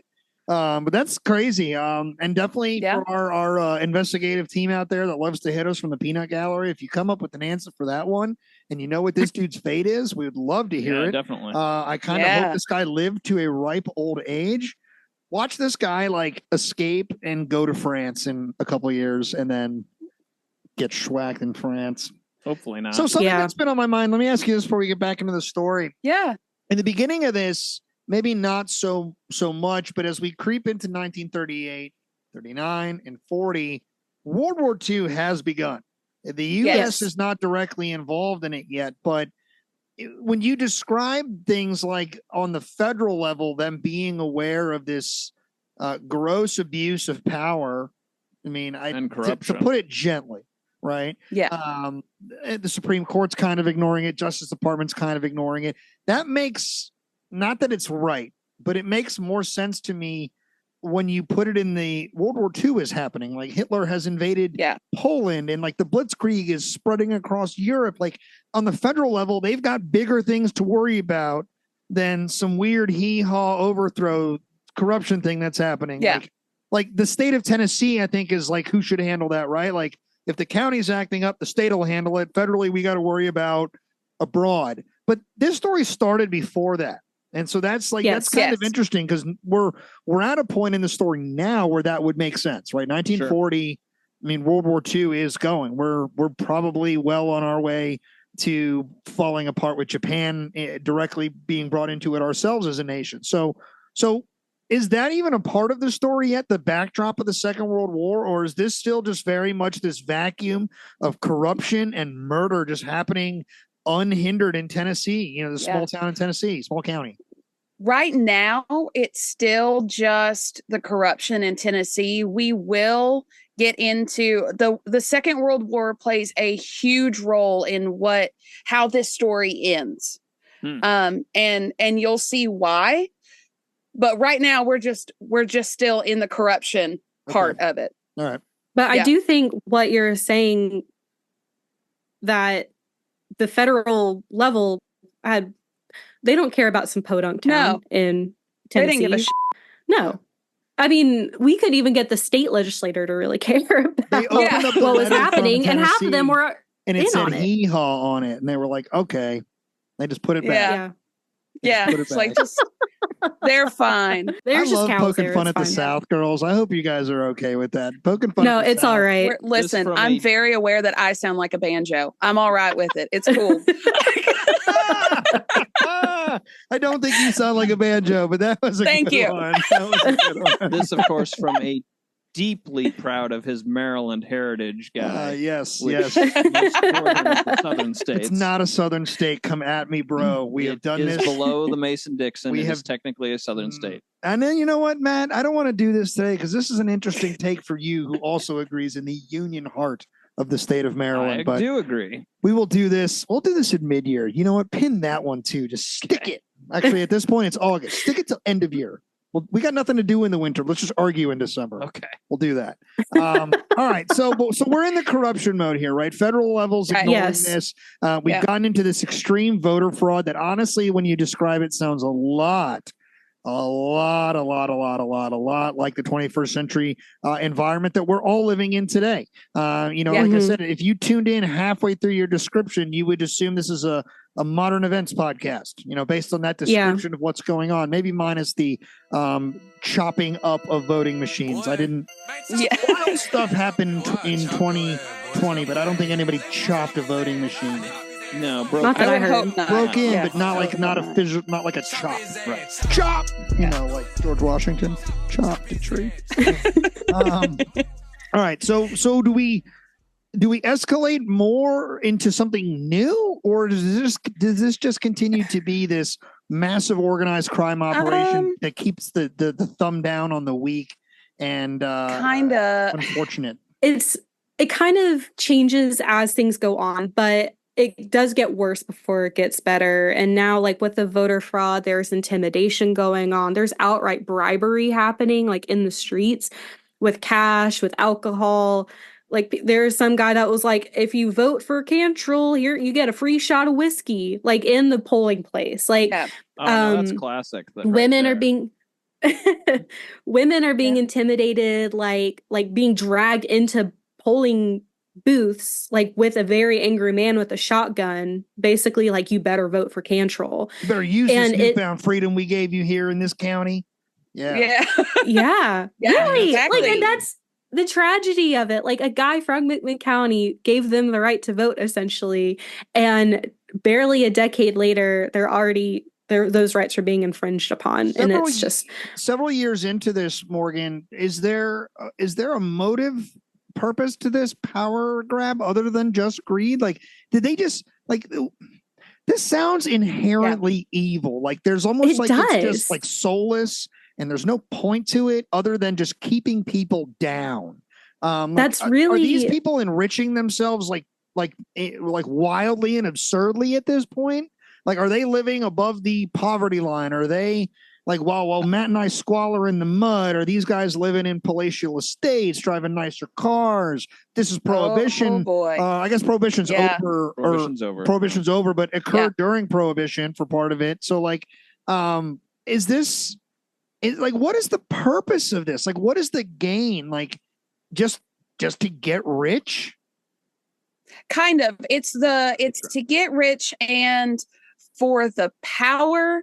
So in Morgan, correct me if I'm wrong, it was the 1940, was it the 42 or 44 election that Paul Cantrell actually became a senator? I think it was the 42 election. Like a state senator Mansfield, or a U.S. senator? State senator. State senator. So he was moving up. So what they were trying to do was not only, get rich quick, because they were making Hanover 4 times the amount of money as the previous sheriffs were. And the deputies were making about 4 times the amount of money that the previous deputies were. They were trying to elevate their status as well. And consolidate power in the inner circle, essentially. Yeah. So this is an individual, like, these are individually motivated people that are just creating a launching platform on the backs of other people. Like, the people that are the main players of this are strictly in this for themselves. Is it to, like, are we talking because they have legislative ideals that they want to get past? Are they, like, this is in a post Jim Crow era South by only a few years? Is this racially motivated? Are they labor? Like, is this like, we've done a couple episodes this year on coal miners and labor unions and things like that. Is this labor driven? Like, or is this just a bunch of jack-offs that just want to be God amongst a small town? I'm gonna go with that one. And it's the jack-off. Yeah, it's the jack-off one. Yeah, jack-offs. Goddamn. Because there's really not a lot of industry in the area, and actually Athens itself is not on fertile grounds. That's why it was kind of built there. It's like, well, we can't use this for anything else, so let's just build a town there. But everything else around, there was industry there, but it was a lot of farms mostly, and some manufacturing. I think there was like a stocking factory there. Some other factories going on. It's still a pretty industrial place, but it wasn't like, by this point, it's not like Knoxville. It's not like Chattanooga. It's not like Nashville. Like, it's got definitely a lot smaller. And I think it's the location of it. It's pretty isolated because it is in, like, it's not in the mountains, but it's like in the valley. It's in the ridge. It's still pretty mountainous there. It's rural. People are far apart. I mean, some people didn't even know there was a Great Depression. Yeah. Like during the Great Depression, because it was so isolated. So I think this was just like a bunch of guys were like, this is an opportunity for us to get power and get rich, and no one's going to do anything about it. Yeah, they created their own little fiefdom by the time the Second World War breaks out. I mean, literally, it sounds like these guys only have to answer to the president. Like, and maybe they wouldn't even do that. Like, it sounds like for them, it's like, as far as we're concerned, here in this town, we're the law, sonny. It sounds like you've said a few times, like it's too unreal for even a movie. Like, it's crazy. So going into the 40 election, going into the 42 or whatever, we've got this just massive growth of this enterprise, right? We've got the racketeering type stuff. We're just moving our political agendas along. We're committing voter fraud left and right. People are freaking out about it. Supreme Court got involved, but then got overturned, got ignored. It sounded like they just got ignored. Well, and even worse is that during that 1940 election, the Ripper bill went through. I don't know if y'all are familiar with this bill. So George Woods, who we will talk about him later as well, he is one of Cantrell's allies, and he won the state representative seat for McMinn County in that 1940 election. He would go on and introduce this Ripper bill that basically just gerrymandered the lines of McMinn County, and it took 22 polling places and turned it into 12. And they did that because it takes less of their guys to control these polling places. And in doing so, some of these residents would have to travel about 12 miles sometimes to get to these polling places. They didn't even tell the people where the new polling places were. Of course not. And the 17 currently elected, notice I said elected, court members, of which 15 were Republican and 2 were Democratic, were replaced in this bill by 11 who were already named. So they didn't even get to be elected in.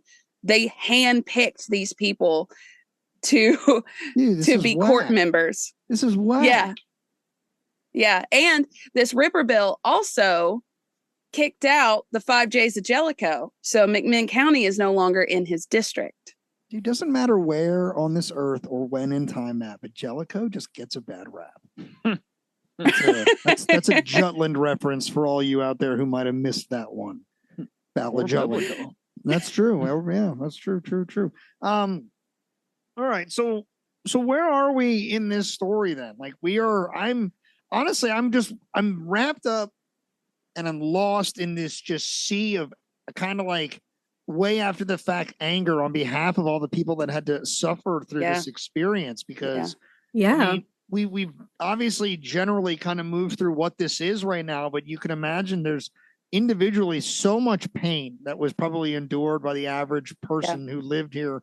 Doesn't matter how far apart this place is regionally or rurally. It's like if you go to the bar and you drink here, if you need gas for your vehicles there, like your mail, your bank's accounts, like all this stuff seems to somehow have a thumb on it by these sheriffs, these town people that are in charge and I guess becoming state senators. And it's I'm like lost in it. Like I don't even know where to go other than are we at the point where we beat the shit out of these people yet? Not yet. I'm ready because now for our that. boys are going to war. Yep. Now we're getting into 1941 after we got to beat the shit out of Nazis Pearl Harbor and the Empire of Japan right now. Yes. 10% of McMinn County's population got drafted to fight in World War II. Over 3,500 men. So now, like, this is great for the machine because one, the people who could stick up for themselves are all gone fighting a war. So now you have, women who are still trying to earn rights, essentially, older people, children, people that are vulnerable left behind, and the corruption just continues to get even worse. Are any of these guys that are these perpetrators veterans themselves? Because you mentioned one was born in the mid 1890s, and that would make him fighting age for the Great War. I think some were, but at this point, because now all these young guys are going off to World War II, they start filling the deputy's office with ex-convicts. Oh, fantastic. Nice. Yeah. Just another cherry on top of the Sunday, right? Yeah. That's woo. Law and order sounds like it's about to happen in this town right now, Matt. I have that sound effect. You all heard it. Yes. In 1942, Cantrell ran for the state senate, like Emileigh said, and Mansfield, who is his deputy, ran for sheriff. So everything is still staying within the circle. And they finally sold all the voting machines because they're like, okay, now we have a state senator, we have more power. They bought these voting machines for about $32,000 back in the 1930s, 1940s. They sold them for barely over $5,000. Yeah. Wow. What's like at a loss. They just wanted to get rid of these things. Well, when you chop one, it's kind of not usable anymore. Right. That's just scrap at that point. Yeah. Dude's like, how are we going to vote on this? He's like, I don't know. There's a sword in it. Is the sword the lever? I don't know. Like where do we even get the sword from? We're not even at war with anybody that uses swords yet. It's just like a katana. It's modified right out of it. I don't know why the sword had to be a katana, but in my mind, that's the only sword cool enough to chop through like metal, a katana. I mean, it needed to be. It needed to be a katana. Absolutely. Matt, could you do damage with a katana?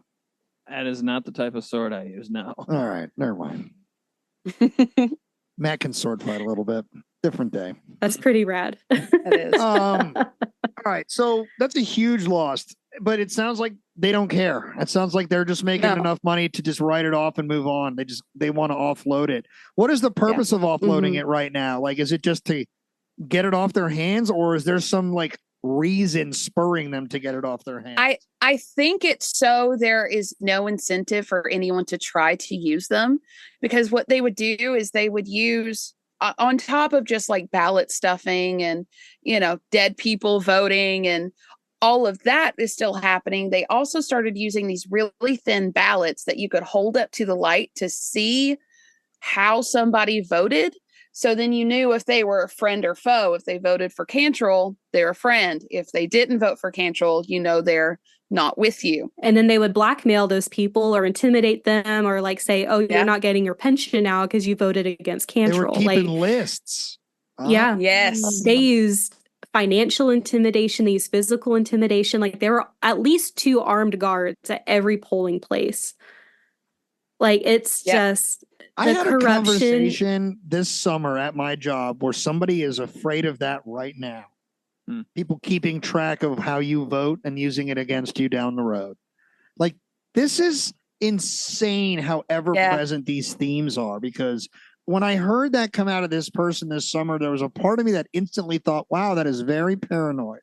And then I thought about it for a day or two and was like, we're much closer to that than you would think. But this is World War II era, and here is the same theme. And it's like, it's happening. I think I need to shift that these don't come in cycles. They just never go away. Each generation inherits this same circle of experience where the powers that be can and will exploit those around them. And sometimes, remember, Thomas Clemens says history does not repeat itself, but it has patterns. And this is definitely one of those patterns. Thomas Clemens is very absolutely smart. And so I keep derailing you. My apologies, but this it's okay. This is a subject that like I am excited about, and like my brain has constant questions and is constantly just I'm lost in this. Like I said, it wasn't a joke. Like I want to get in the TARDIS. Matt and mine's TARDIS has 2 eyes in it, just so we can not get sued by the BBC. TARDIS. But I want to fly back there and just beat the shit out of these guys. I mean, it's just like the Robin Hood in me. Like I just want to do right. And I don't even know the individual experiences of said bar owner or said farmer or whatever. But I mean, just glazing over this sounds horrible. And I want to do justice. Justice. Yeah. I feel like Batman right now. Like I feel like I need to I need to pause the show. I need to go brood on my roof for a little bit and stare at the We'll sign the bat signal when we're ready for you to come back. Please, from Tennessee, and Matt and I will use the Batmobile because we have one. Maybe you do. Awesome. Yes, we don't have one. Okay, apparently we don't have. We got to talk about that later. Okay. So yeah, it's not good. And they're even just blatantly lying. So the way that the election commissions were supposed to work is that whoever the primary party was, there was going to be at least one other of the opposing party to make sure like, okay, everything is legit, everything checks out. There were even clerks from each party that would count the votes as they were announced to make sure the numbers matched. But at this point, the people who are counting those are just lying. Like they're not even reading the ballots right. They're just like, oh, this guy voted for Cantrell. This guy voted for Cantrell when they actually voted for the other candidate. Yeah. It's just, and the opposition be like, you're lying. And then they would get thrown out of the polling place or physically intimidated. It's just every kind of form of intimidation that could be going on was happening in this tiny town. Can I do this tie-in? Can I do this tie-in question now? And this one is probably for Emileigh, you're the TPL fan? Yes. Yes, because this is where the dad squad needs to come in. Because like, is there not dad a squad group needs to come in? But is there not like a group of like dudes who just know this is wrong and are just like tired of it at this point? But they're all gone. But they are all of them. overseas. There's not some like 4H dudes, 4F dudes. Well, I don't know what's the designation. 4F. 4F. There's a little bit like I can't fight Nazis, so I'll fight this injustice. Like there's not a bunch of those guys at home. I think for this group of people, because they were so isolated, social economics actually wasn't really taught in the schools at this point in this area.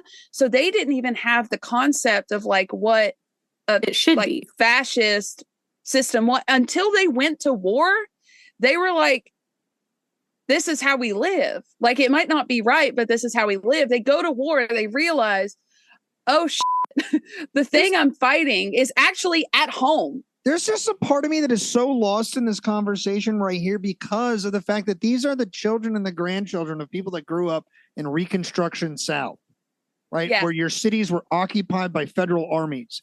And let's be very real, Union guys on this podcast or not, Reconstruction did not go super great in every city in the South, right? Like these federal soldiers that were there didn't all do great jobs of being upstanding soldiers and supporting things. Like there was a lot of this same themes of corruption and overreaches of power and abuse and things.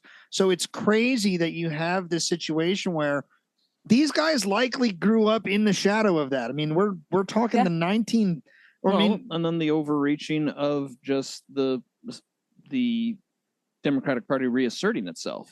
Right. But it's like, okay, I guess it's like their turn. I guess maybe that's how they're looking at it. It's like everybody else has done this crap. It might as well be our turn to just get rich. Might as well get rich, right? If everybody else is doing it, which is so lame to say. But if you think about it, these guys all grew up in the shadow of the Civil War, like in the deep shadow of it. It's really crazy because when the Civil War was breaking out, McMinn County didn't want to secede. They were actually willing to give up slavery to stay with the Union. Like they were like, we don't want things to change.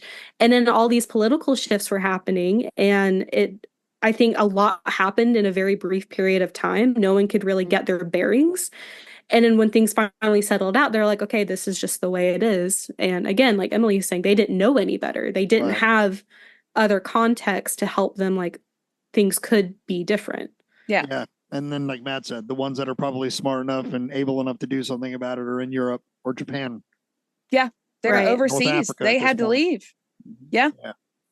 Man, what a terrible time for this town. Like it went from bad to worse, like when the Second World War broke out. Yeah. It really did. And like the economy was really struggling. And again, like with all these arrests happening, people are losing their money. People were getting stuck in town, or people stopped coming to McMinn County because they're like, if we go, you're just going to get arrested. You're going to get robbed, basically. There were travel agencies that would circle McMinn County with like a red marker and be like, danger, caution, do not go through this area. You might not make it back. The State Department's issuing travel advisories about the county. Yeah. Really? And it sucks too, because like for the straightest shot from Chattanooga to Knoxville, you need to go through McMinn County. It is literally in the middle. Yeah. Like on the way. So you'd have to like go around this entire county on the way up to Knoxville or down to Chattanooga. That's like everybody up in this region who wants to skip Richmond when they're on 95 knows to take the loop on 295 and just scoot right around Richmond. That's just to pass a city. You're talking about doing that for a whole county. For the whole county. Yeah. That's a detour. And what I really hate is that these people are already struggling, not only because of all this fee grabbing and the World War II rations, but now they're losing so much money from tourists, from people traveling through, because now they're not coming through town. So now they're even more impoverished because no money's coming in. Dude. And what money they have is getting fleeced. Yeah. It's just a big wheel of suck in McMinn County right now. And it didn't get better in 1944 either when the next election happened. So in the 1942 election, Cantrell was unopposed and got the state senatorship. And he ran again for state senator in 1944. Mansfield ran for sheriff again. And at this point, Republicans didn't even want to run for office anymore because they were like, we're not going to win any of the positions. And people stopped coming out to vote because they're like, our votes don't matter anyway. What's the point? We're going to get, like, I'm not going to risk getting shot if I vote wrong. Just for you to say it was for Mansfield anyway. Right. Like, I mean, I feel like this town is very gray. Like, in a moment in time where a lot of our country was very red, white, and blue, right? You know, the boys, support the boys over there, wherever they over there is, Japan Theater, ETO, doesn't matter, but just very red, white, and blue. Like, I was about to ask, was this town in line with that? Like if you were to drive down its quote Main Street, would it be red, white, and blue? Would there be the flags in the windows of like this family is serving, that family is serving?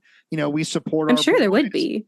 Because there were so many. But it just feels very gray. Like, it feels like everybody is just pouting and there's mud on everything and it's Eeyore. Like, I weirdly have a World War I, like, depressed vibe. Like, trying to, like, think about this town. Like, it's just, I have a lot of gray and brown tones in my mind, envisioning it. Just everybody's sad. Is there a patriotism even attempting down there while this is happening? I think there is for the war. They were very supportive of their troops. It was just the local government that they were not. And you know, I can say for us down here, we're a pretty resilient group. So I'm sure it wasn't as depressing as we're making it out to be, because most of these people are just out living on farms, come to town once a week, and then but it was these election days that got the worst of it. Yeah. You still live in a more modern time. You're gas reliant for farm equipment now. The economy is affected. The depression affected that. The war is affecting that. So there's a lot of these factors that, for as isolated and rural as a community as that can be, that are still being dramatically abused, stretched, whatever you want, by this system. So yeah, I mean, I don't want to focus on it too much, because I think I'm just naturally going to start getting sad myself. But the human condition in this experience, as spread out as it is, still sounds pretty gray to me. I would be curious to look into some of the more mundane individual experiences, just to see what like a day-to-day life would be like for, say, like a guy like me. I would say like a guy like Matt, but Matt's spectacular, so everything he does is amazing. I don't know about that. I will say, if you read The Fighting Bunch, which again, a lot of the information we got for the story came from this book, there is a lot more nuance to the story. We are kind of hitting the high points, but the author of that book interviewed a lot of people who were either the children of the guys who participated in this or were still alive at that point. And they have a lot of interviews and firsthand experiences of what life was like, either fighting in World War II or coming home or being home. And what that life was like in McMinn County during this time. Who's the author of The Fighting Bunch? Let me look real quick. It is Krista Rose. Ooh, jinx. You guys owe us a Coke. What kind of Coke do you want, Matt? Vanilla Coke. I'll take a regular Coke. All right, so that's The Fighting Bunch. We will definitely put that up in our show notes for recommendation if you guys want to check out a book for that. Obviously, it's been mentioned a few times, probably come up again. So I just figured at this point we should shout out the author of that book. Their book's the basis of the work today. Of course. Very cool. We have a few different sources, and we can shout it out at the end because they're very informative. All right. A few different books. So I've got one more like pretty sad story before we really jump into Emileigh's side of the story. And y'all are going to be like dancing out of your chairs. It turns around. Emileigh, are you the beat down? Are you the beat down part of this story? Like when the people have had enough? Oh yeah. You're going to be so happy. All right, I'm ready. Lift us. Well, honestly, I was about to say lift me up, but apparently you're about to bum me out real quick. So I am about to bum you out. Let's bum it out, and then let's get pumped and happy. But let's go first. We go now to the final bum out of this episode. And this was really like, I'm not going to say it was an inciting incident, but it really just gives even more context to just how blatant not just the sheriff but all of his lackeys were, and how much power they felt they had with no fear of repercussions at all. So in September 1944, there was these two sailors named Earl Ford and Luke Miller. They were at home on leave after fighting in World War II for 16 months. They're at the Halfway Court, which was a bar about 2 miles outside of Athens. Ford went to go use the phone, but then he was told they don't have one, even though he was like, there's a phone right there. And so these guys are like, okay, we're not welcome here. Something's weird. So they left.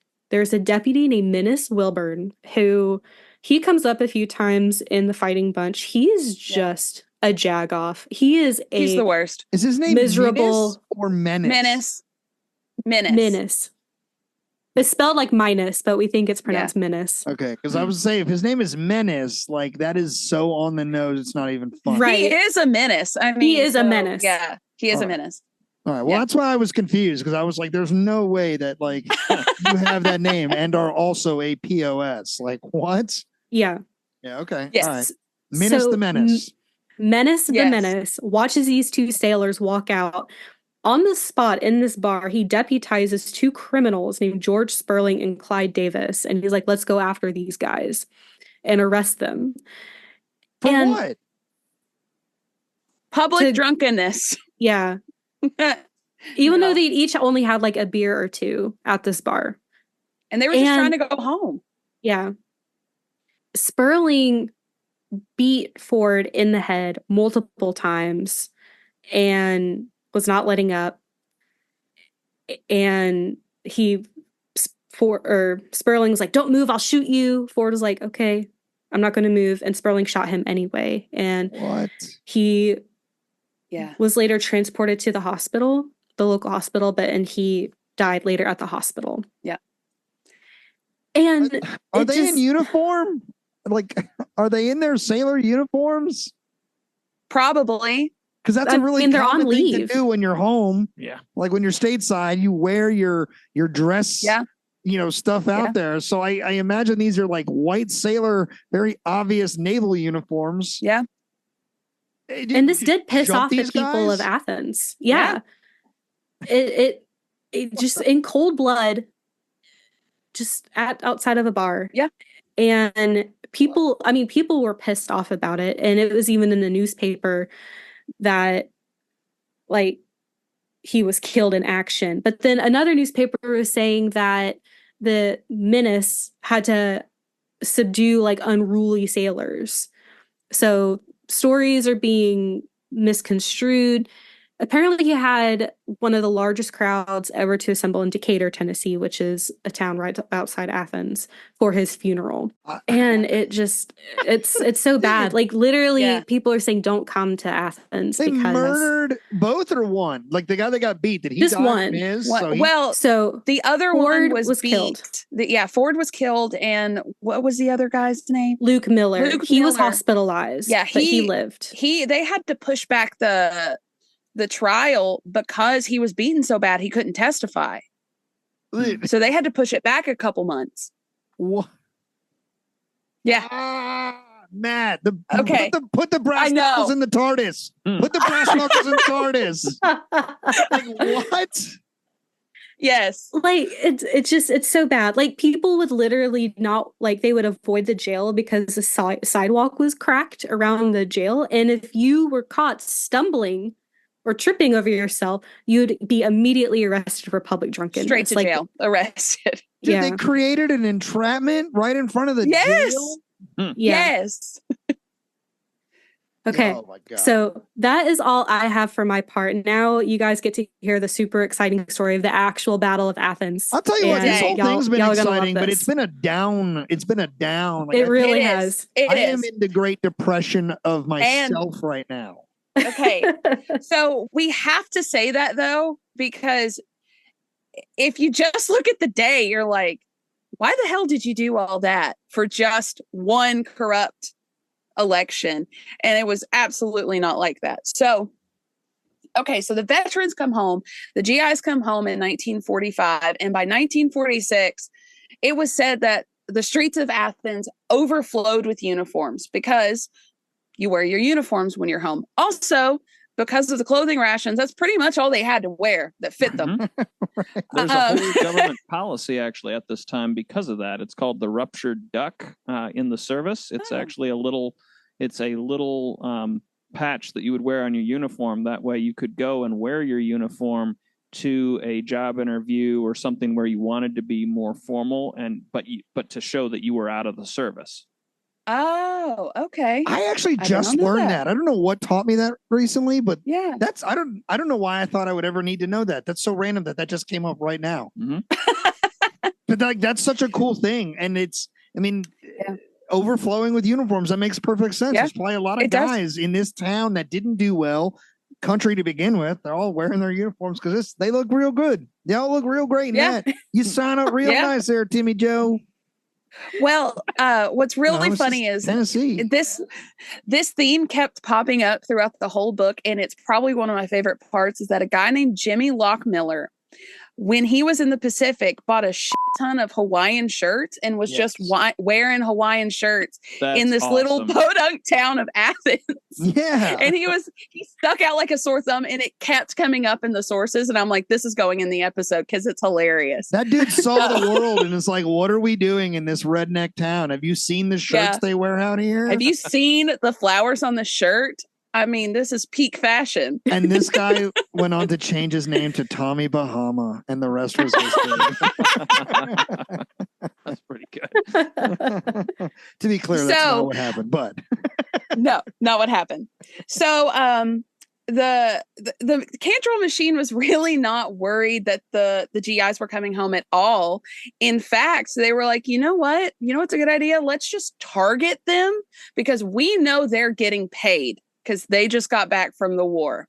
So they started targeting all these GIs, just going into the bars. They would arrest a couple. And in some instances, they would walk onto the dance floor, say you're all drunk and you're all under arrest, cram them into cars and vans, take the whole crowd down to the jail, and they'd be out within, a few hours. And sometimes they just go back to the bar. It was that kind of I'm not gonna lie, I did have a vision in my mind that they got arrested and the guy comes back from like the paperwork processing and then suddenly he's like, what's that music? And they're all like dancing in the holding cell. So they just like the party never stopped. They're like, we're all here, might as well just keep jamming. Might as well. It's like a rave in this like 1946 jail. I made this beer last time I was here. Quick, let's get the stash. Yeah, exactly. Right. Like, yeah, exactly. Right. These guys have been there so long. They got operations going on. Yeah. Dude, that's so like, it's so baffling. Yeah. You're going to target veterans because they're easy to, probably because they're also easy to spot because they're all wearing their uniforms. Right. Exactly. And it's like insult to injury. These men just went overseas to risk their lives for our country, and you have the audacity to like target them and take all the money that they worked really hard for. So I feel like the question I'm about to ask is actually the beginning of where this story is going to go, because these are guys who have seen. How pissed off are they? Right, these are guys who have seen war, who have now seen real BS, and like you talk about our friend Tommy Bahama in the Pacific over there, right? Like, was he a Marine? Yeah. Oh, jeez. Was he a Marine? I think he was a Marine, wasn't he? Yeah. So like, think about who Marines are like in any era after. He was a Marine. Yeah. So think about who, like after 1918, it's a very different Marine Corps than like the pre-1918 Marines, right? So think about who Marines are, what's happening, in what they experience in war. Dude comes home and there's some knucklehead sheriff knocking him around. Yeah. How long does it take before like the first Marine is like, all right, F that, and just punches the sheriff in the face? I mean, I don't think any of them just in the street punch them in the face, but it takes less than a year for all of this to come to a head. Unwind. Sweet. Okay. Because I was about to say, like, a bunch of veterans who have seen this horror up close where bullets fly, like, I imagine their tolerance for this is going to run out very quickly. Oh, it's so low. The tolerance is so low. All right. I didn't mean to jump the gun, but I was like, if you arrest a Marine right off the bat, I feel like a Marine would just start throwing hands if he really didn't do anything wrong. Yeah. Anyway. So they get mad, but they started congregating at the VFW, which originally was held at the courthouse, but they needed somewhere bigger because there were so many of them and more private. So Bill Grubb went up to Paul Walker. Like I said earlier, he was the owner of the Robert E. Lee Hotel. And they have a basement that had been previously used during the Prohibition that no one, because they had a bar down there. Of course they did. And listen, we're not going to stop drinking, but so they were so stupid. Just want to say that it was so dumb. Truly.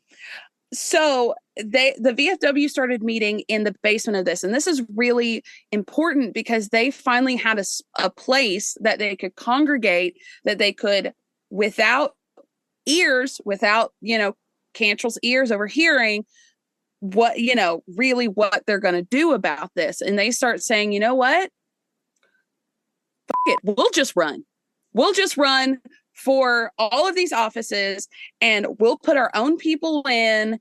It'll be a nonpartisan thing. So I don't give a crap if you're Republican or Democratic or rainbow. I don't know. It doesn't matter. Just run. Like, we're going to kick all of them out of our government. So Sergeant Knox Henry ran for sheriff, or is going to be running for sheriff.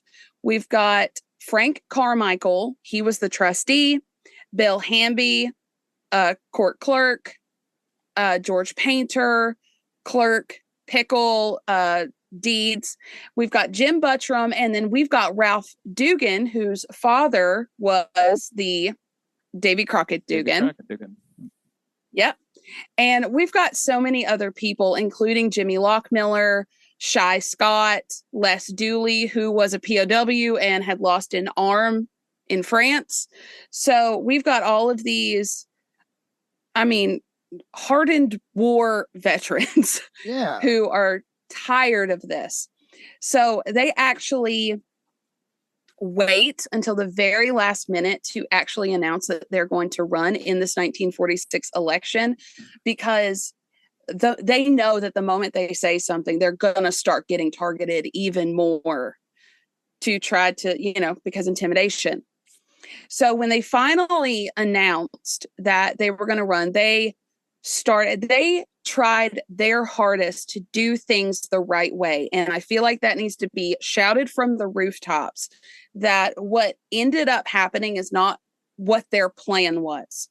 They went literally on every back road possible. There was not a person in this county that did not meet at least one of these people running. And they started shouting, broadcasts on the radio. And there for a couple weeks, the Cantrell team and the GIs ended up having today's equivalent of like a Facebook argument via the Daily Post-Athenian newspaper. So one day, one thing about this, one thing about that. Editorial diss tracks. Let's go. Yes. Yes. And the candidates began to get threatening calls and menacing postcards, which of course now that doesn't seem very menacing at all, but I'm sure back then it was menacing. Oh, it's the equivalent of sliding in the DMs, right? Like now when when candidates say this person private messaged me death threats, it's wish you were here to kill. But literally that's a direct message to your house. And honestly, that one's more terrifying because that one came to your mailing address, which means they have that. Yeah, you know exactly where I live. Yeah. And Knox Henry was actually just walking down the street with a friend one day, and a deputy just came out and beat the crap out of his friend right in front of him for no reason, just as an intimidation tactic. Dude. So no. Yeah. I mean, you still get fired up. I still get fired up about that's what I'm saying. Listen here. It doesn't matter if you're wearing a badge or not. You put your hands on my partner here, Maddie B, and I'm putting my hands on you. I'm so glad I'm the one being beaten here. I mean, I'm not going to get beat. You ever met me? I'm not going down without swinging. That's true. I'm not saying Morgan, you either, but between the two of us, I'm the obvious fighter here. I'll protect you. Thank you. Yeah, I would die. Lay down and die. So, the GIs this kept happening. They kept getting just beat up in the streets. And so a meeting was called to discuss what they were going to do. And they were like, well, we're just going to have to fight fire with fire. And this is where the fighting bunch came from. So the original idea was just have people just there, just in case violence happens on the day, to protect the polls. And, Jim Buttram and Congressman Jennings still, even though Jennings, it was not his district anymore, not his problem, was still wiring the attorney general and still getting no response. And even the governor, McCord, he was not getting any response from. So let's get into election day, because this is where the shit starts going crazy. So 7 a.m., bright and early, the deputies start lining the streets. And when I say deputies, Mansfield, who was the current, he was the current sheriff, but we're switching a little bit in this election. So because Cantrell did actually see that there was some home fires that needed tending, is what he said, he was actually going to step down from senator and run for sheriff again. So Cantrell's trying to come back into town, while Mansfield is trying to become a senator at this point. So they're kind of switching, because Cantrell wanted to come back and get his power back because he saw the threat of the GIs.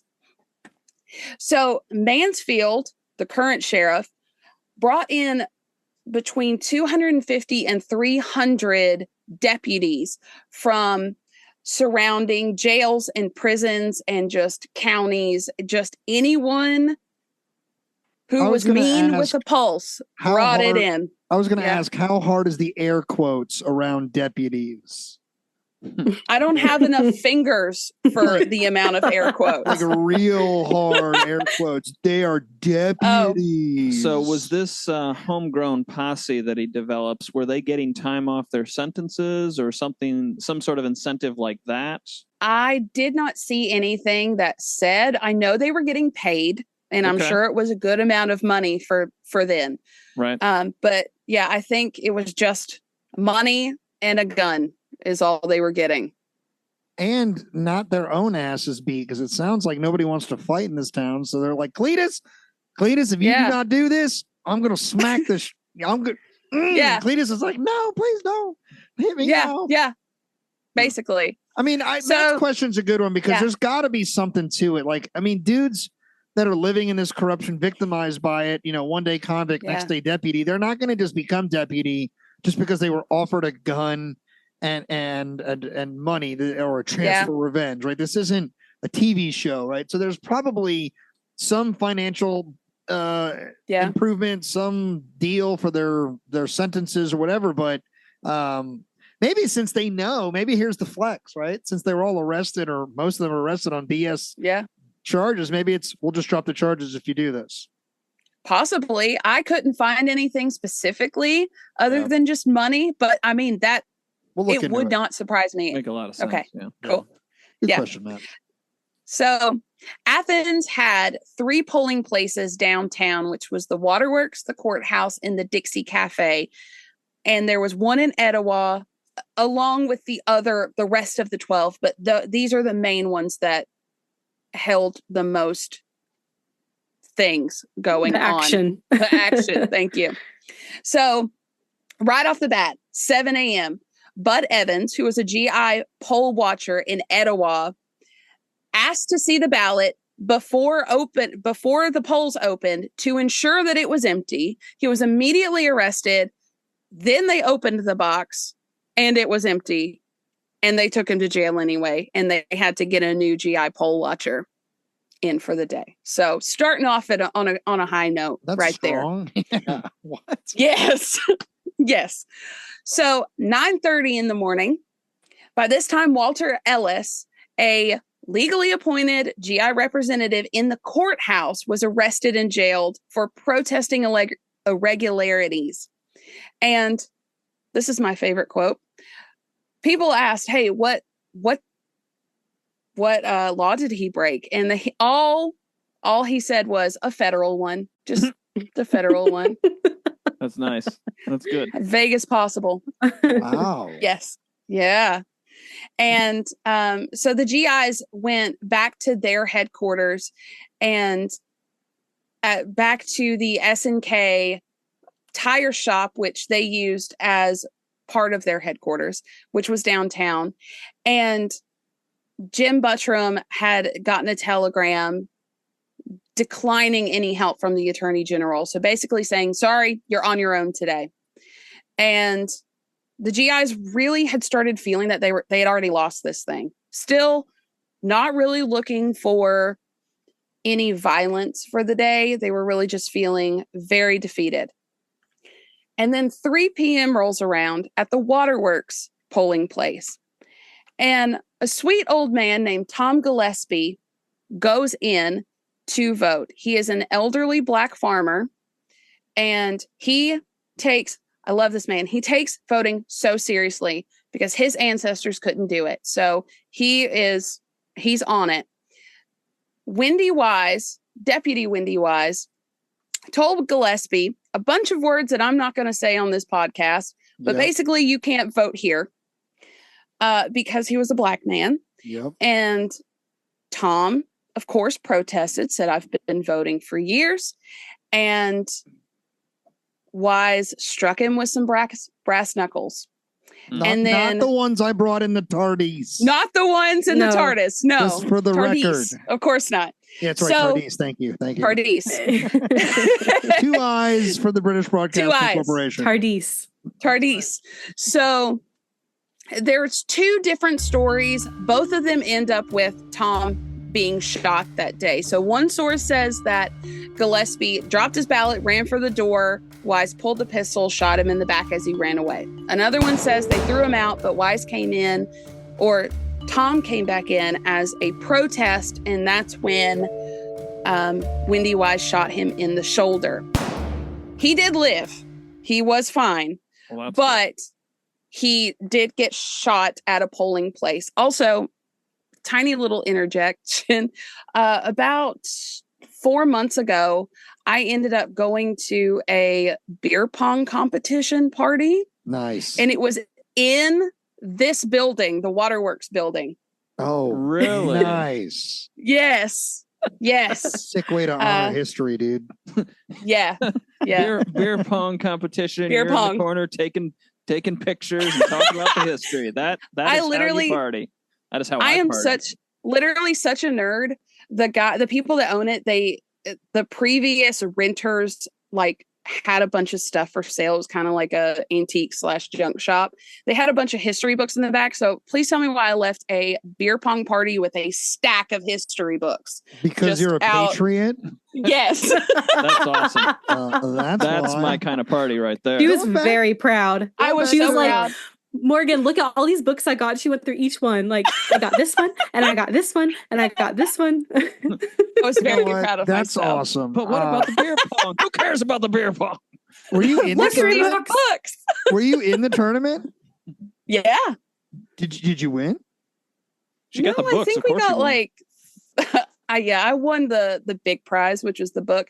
No, I think my husband and I got maybe 4th out of maybe 8 or 10 pairs. Yo. So not too bad. Not bad at all. Not too bad. Mrs. McGuire and I are probably in retirement mode now, but once upon a time, we could throw a pong ball. Yeah. Into some cups. Yeah. Pretty deadly accurate here. Yeah. Greatest sniper in American history is me with a beer pong ball. Listen, my husband carries this team. I'm not afraid to say it. That's because you guys actually paid attention in school and college and got smart, and we were just dumb party boys. What's the we here? You're right. I went to college for a short amount of time. I technically went there, and I've been to a lot of college parties, so that counts. I mean, that counts. Close enough. That's like 90% of college is partying anyway. Anyway. Truly. So when they are getting this sort of I guess no from the Attorney General, at what point does this really shift into the nuclear stuff that'll happen? Are they just sort of going man, this sucks? And then I actually have one more quick question, because going back to Mr. Gillespie, if it's undoubted that he got shot, shouldn't it be pretty obvious that he was hit in the back or the shoulder? Why is there a discrepancy as to where he got hit? I don't know. I just know that the 2 sources that I read said 2 different things. Yeah. And I didn't find one definitively. So I was like, I'm just going to say them both. No, you're doing the safe thing. I'm just for the record, it's Mr. Gillespie could be he shot me here. Yeah. And just point to it. No more where confusion. The hole is. That makes sense. I see it. I see it. Yeah. Or he's like, I can't reach it because you shot me in the back like a coward. Yeah. I honestly don't know which one it is, Right. but I just know he lived, and that's the most important part For to sure. me. Definitely. So for sure. So 3:15. This is about the same time Tom is getting shot down at the Dixie Cafe. Bob Harrell and Les Dooley were the GI poll watchers at this location, and Menace Wilburn, Menace the Menace, once again, was the officer of election at this location. So Bob Harrell was protesting the fraud that he had been seeing all day long. And Wilburn then hit him in the head, kicked him in the face while he's down, as he would. And Dooley got up to intervene, but was stopped because the other deputies had guns pointed at them. So the two deputies took Harold to the jail instead of the hospital after he was very badly beaten. And Dr. Forey showed up, who was at the Forey. He was the doctor at the Forey Hospital. So Dr. Forey showed up and just basically drug Harold back to the hospital. That's the only reason that Harold got any medical attention. So then Deputy Menace Wilburn decided to just close the polls early, and then at gunpoint led Les Dooley to the back room and just kind of locked him up back there. So now they have a hostage in this polling place. And then right before 4 p.m., back at the Waterworks precinct, a woman named Stella Vestal and 5 other women came into the polling place thinking that because they're women, they will be able to cast their vote, and the polls close at 4. So they're going to stay and they're going to watch them count, and nobody's going to mess with us because we're women. I mean, it's solid logic, except that is exactly not what happened. Yeah. Also, just for the record, Stella Vestal, what a Southern name. Yeah. Stella Vestal. Like that woman. Stella Vestal. She was in Steel Magnolias. I'm pretty sure of it. I'm just saying. She had to have been. Man, like that is a Southern Belle name. Miss Stella Vestal. Like, oh my God, I declare. That's Jesus. So it doesn't go well for these ladies, I am imagining. They're probably harassed. They are harassed, and turns out Stella's son, Ed Vestal, who was another GI, was the poll watcher for this precinct. And he obviously don't talk to his mama like that, and was trying to fight these deputies, but he's unarmed. So Stella realized that if they stayed any longer, she's just going to get her son shot. So they ended up leaving. Oh. Yes.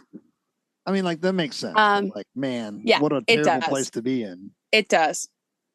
It's not all bad. So we're coming up on some good ones. So Calhoun School, apparently an armed man just walked in and just handed whoever was in charge 2 packets of pre-marked ballots just in front of everyone. Just there you go.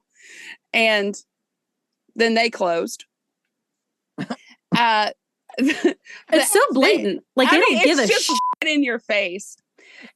But at the Nyota school precinct, the deputies tried to clear the school so they could count in private, but the crowd refused to leave, and more people started coming in, and nearly 80 Nyotans, which out of a population of just Nyota was 623.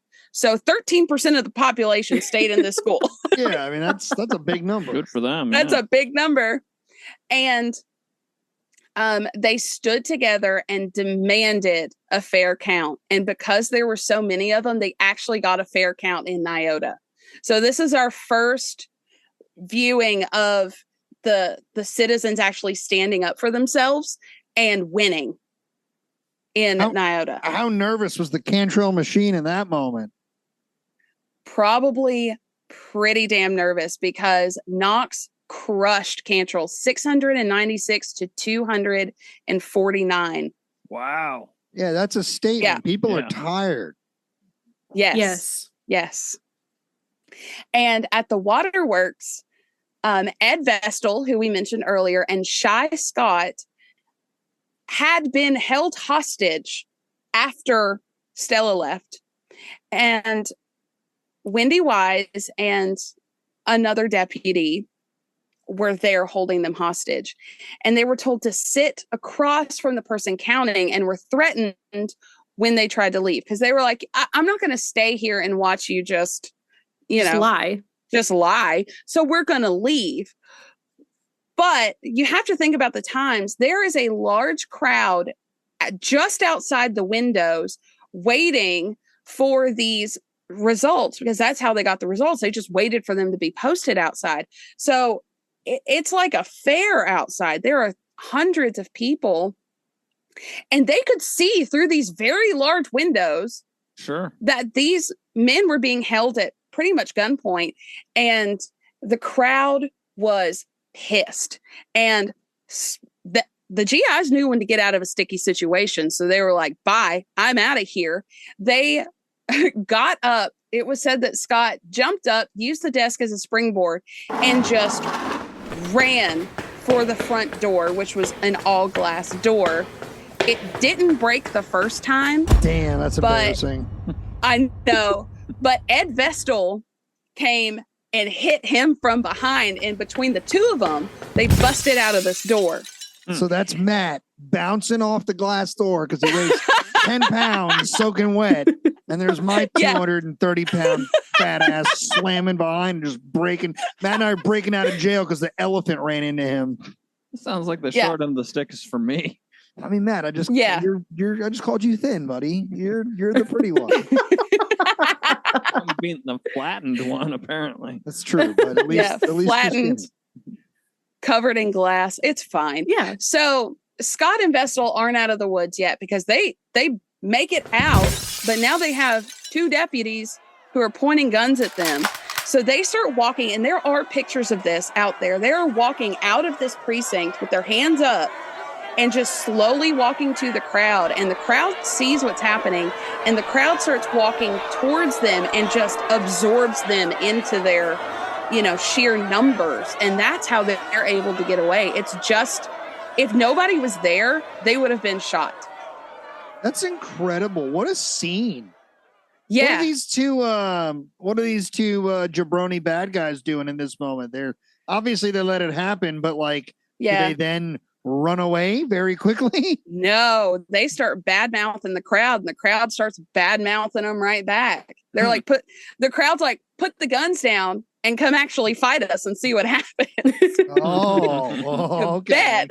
Yeah, let's go. It's like, I'm right here, bro. Put it down. Yeah. Just put it down, bro. I'm right here. There's a whole lot of that happening. So they were like, you know what? Never mind. We're going to lock up. And they took their ballot boxes to the jail, which is where the majority of those ballot boxes went, because it was a secure place for them to do whatever the hell. The shenanigans. So, the shenanigans. Yeah. Yes. So at 5:30, this is one of my favorite stories. So at 5:30, they're at Otto Kennedy's garage, which is the S&K garage. And there's GIs crowded here because this has been one of their meeting places, and they're kind of all bummed out and talking about what they should do. And two deputies come up to the entrance of the garage. They're all tired of this. Otto Kennedy and his brother Bull Kennedy, like the animal bull. Yeah. Nice. See, they still don't name people like they used to. But that's a cool one, though. It's a cool name. I love it. So Otto and Bull, who are brothers, end up just beating the absolute shit out of these two deputies. Let's go. Hell yeah. Not only do they beat them up, they tie them up, drag them inside, throw them on a coal pile, and then they're like, well, now what do we do? A couple minutes later, two more deputies show up. They beat so the guess what out of happened? them. beat the shit out of them. I said it as a joke, but God, just speak it out loud. You could speak it into existence. Yes, they tie them up. So now they've got 4 deputy hostages. So then a crowd outside this shop, which is also still just downtown. Yeah. It's not like a shop out in the middle of nowhere. The shop is downtown. 4 more deputies show up, and with their pistols drawn, 3 of them get the shit beat out of them, and 1 of them just runs away. So now they have 7 deputy hostages, and the crowd is like, yes, the crowd is screaming, "You should kill them." The GIs are like, "I think that's a little too far." Yes, so that's for sure definitely too far. But smack them definitely around, too far. Absolutely. Yeah, for sure. So the crowd eventually kind of disperses when nothing's happening, and the deputies are like, or the GIs are like, "I don't know what are we gonna do with these men?" So they take them roughly 10 miles into the woods, beat them up one more time for good measure, and then chain them to trees. Yeah. And just leave them. Yeah. He's like, "What do we do?" He's like, "I don't know." And then like just unloads a right hand. He's like, "That felt good." So they all just do it real quick. We should do that. He's like, "That felt good to me." Just beat the crap out of him. The Cantrell forces had calculated that if they could control the first 11th and 12th precincts in Athens and the one in Etowah, they would win. And those are the ones we're looking at. And so after all of this happened, Bill Light goes into like some long tirade speech that, and I'm quoting this, ends with, "If you people don't stop this, and now is the time and place, you wouldn't make a pimple on a fighting GI's ass get guns." What? Which is beautiful. Wow. You wouldn't make a pimple on a fighting GI's ass get guns. Get guns. Yeah. Get guns. South is like words to live by. That one. They're like, just get guns. That's like a question they ask every couple decades. They're like, "Is it time?" They're like, "Get guns? Get guns? All right, get guns." Right now? Okay. Yeah.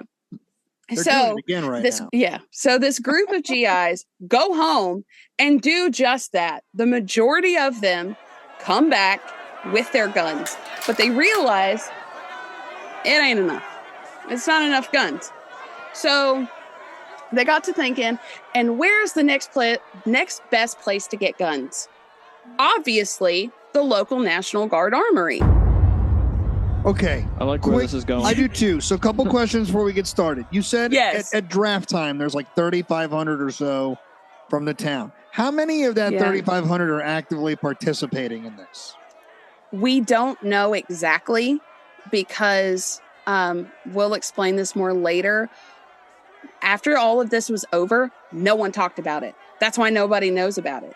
They all tight-lipped. We only know most of these people because of documents that were left behind that were found by family members after they died. So we just don't know how many exactly. But what we do know... Speculatively, how many GIs do you think were involved in this? 3 digits? 4 digits? 2 digits? 1? It's like 8 GIs, that's it? I would say probably... I'm just trying to think of like the pictures from afterwards. Yeah. Well, they ended up so they ended up going to the armory, breaking into the armory, which the custodian or whoever was taking care of it was there and was just like, "I don't see anything." Nice. They ended up stealing all the things that they could, and they ended up passing out 70 high-powered rifles, and M1s for sure. Yeah, they were M1917s. Yep, Winchesters. Winchesters, okay. Yep. Yeah, and side note, Jimmy Lockmiller had 2 Colt 45s because he thought they would fit under his Hawaiian shirt better. But this guy should be president of the world. I'm just going to say that. Absolutely. So I would say at least over 100 at a minimum. And also, I have a side note that I learned. So we learned about this when I was in history class because we attended Mittman County High School. Nice. And I didn't see this in any of the sources we read, but we watched a documentary made by the History Channel about this. And apparently, while all this was going on, there were some people from Meigs County, which is, it's yonder, a ways away from Mittman, passing through, and they just happened to have dynamite on them. And they're like, hey, y'all want this dynamite? Yeah. And they're like, yeah. Yeah, yeehaw. Yeah. Yeah. So just happen to have this here D&D. Yeah. Local dynamite vendor. Right. Was it Yosemite Sam just traveling through Tennessee? Probably. Like, what? So, Cantrell and Mansfield were, along with probably about, I think, 50 deputies, locked themselves inside this jail. And they, unbeknownst to them, these GIs are just getting locked and loaded, literally. Like they are ready to go. So about 9 p.m., they surround this jail. And this is, again, still in the middle of downtown. There are still people out on the streets waiting for the ballots to be counted. So they surround this jail and they start yelling at the deputies to surrender or we're going to open fire. And they didn't respond. So the GIs just started shooting at the jail. So wait, bullets are flying. Okay, right. This is the moment I have my last question. So this armed mob has now materialized, right? This armed mob of, if it's not entirely made up, it heavily features trained military men, a large number of them, now sporting military-grade equipment and arms. Absolutely. And half the town has just been like, well, look at that. So that's great, because this is my favorite part. Half the town's like, y'all gonna count them votes? No, we're beyond that. Thank you. We're way past counting votes. So is there a police presence outside of this building? Like, how are they even allowed to get that close to the building uncontested? Like, you're not obviously not moving through town that armed in secret. I think they were all holed up in the different places, like the jail, and some were in the courthouse, and some were spread across other polling places. I think mostly it was just the crowd in the streets. So are they catching them with their pants proverbially down, or is this just that they never thought that this would materialize this way, so they never thought to plan for it? Like, they never thought to plan for it. Not really asleep wake up, but do they like look up and they're like, oh crap, we're surrounded? Like, is it that simple? Yeah, because by now the sun's gone down. It's 9 p.m. So they're kind of creeping around the shadows. Apparently there used to be like a big hill behind where the jail used to be. So they were ducking into alleyways and hiding behind cars and other things. And then I don't think that they knew how surrounded they were until it was too late. So they are probably aware that they're surrounded before the bullets fly. Yeah, they at least, someone hollers to them and it's like, hey, we have you surrounded. Give us the ballots and, all of this can be over. But I guess they just called the GI's bluff and that was not a good choice. All right. So I didn't mean to interrupt. I just was like, no, this you're scene fine. Just went right to 1,000 miles an hour. Oh, yeah. So at this moment, they say, come on out. And they don't hear anything. It's not even like, no, they just hear nothing. So then what happens? Well, they start shooting at the jail. At the same time, Chuck Redfern, and this is just a fun little thing, down at the radio station, what had just gone on air and was quoted saying, you're listening to WLAR, the friendly voice of the friendly city, while gunshots could be heard in the background. So now, that's awesome. Not only is this happening downtown where there are people who are now running for their lives and hiding out where they can, someone is live on air broadcasting it to the rest of the county and the surrounding areas. Is there a recording of this that survives today? I haven't looked for one, but I want to. I would. So if I find one, hear that. If I find one, I will send it y'all's way. Man, please do. So, all right. So breaking news, we're under attack. Yeah. But like from the good guys, at least. So there's that. But right. Was there a lot of time that went by between asking them to come out and then shooting? Or was that just like a come on out, bang, bang, bang, bang, bang type of situation? I'm sure they gave them a couple minutes. All right. But once one person shot, I think everybody was just so wound tight that it just does the police inside return fire, or did they just weather this onslaught? They did. How long does it go on? They did. Well, that started at about 9 p.m. And the GIs then started shooting out the street lights. So then the deputies couldn't see where they were. So now both are being fired at. The GIs then started kind of breaking and entering into the surrounding like homes and apartments to shoot out of those windows. Right. Yeah, they did. And and another little tangent. This is an active jail. So not only do they have some hostages that they took the day of that we talked about earlier, they had people that had nothing to do with this. Like a man named Wendell Phillips was from Florida and he had no idea what was happening.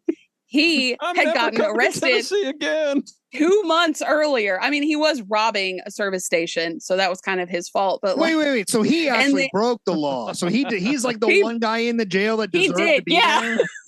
Yeah. Right. Yeah, he didn't know that you shouldn't break the law in this county, apparently. I was going to joke that when you said that he's like, he didn't know what was happening.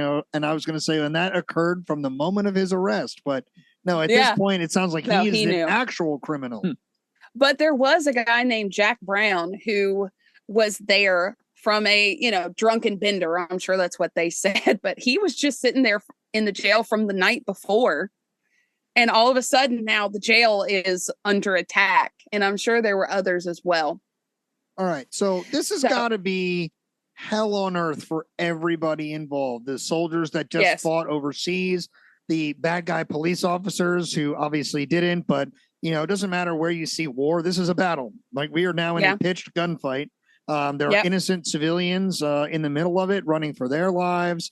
What happens? Like, is there just carnage? Like, how many people die in this? Like, this is no one. Wait, what? I knew no one. No one dies today. What? That's fantastic. I promise. Okay. All right. Hear me out. So a deputy did yell from the jail and said, "We have 3 GI hostages and we will shoot them if the attack is not called off." And the GIs responded by firing at the jail.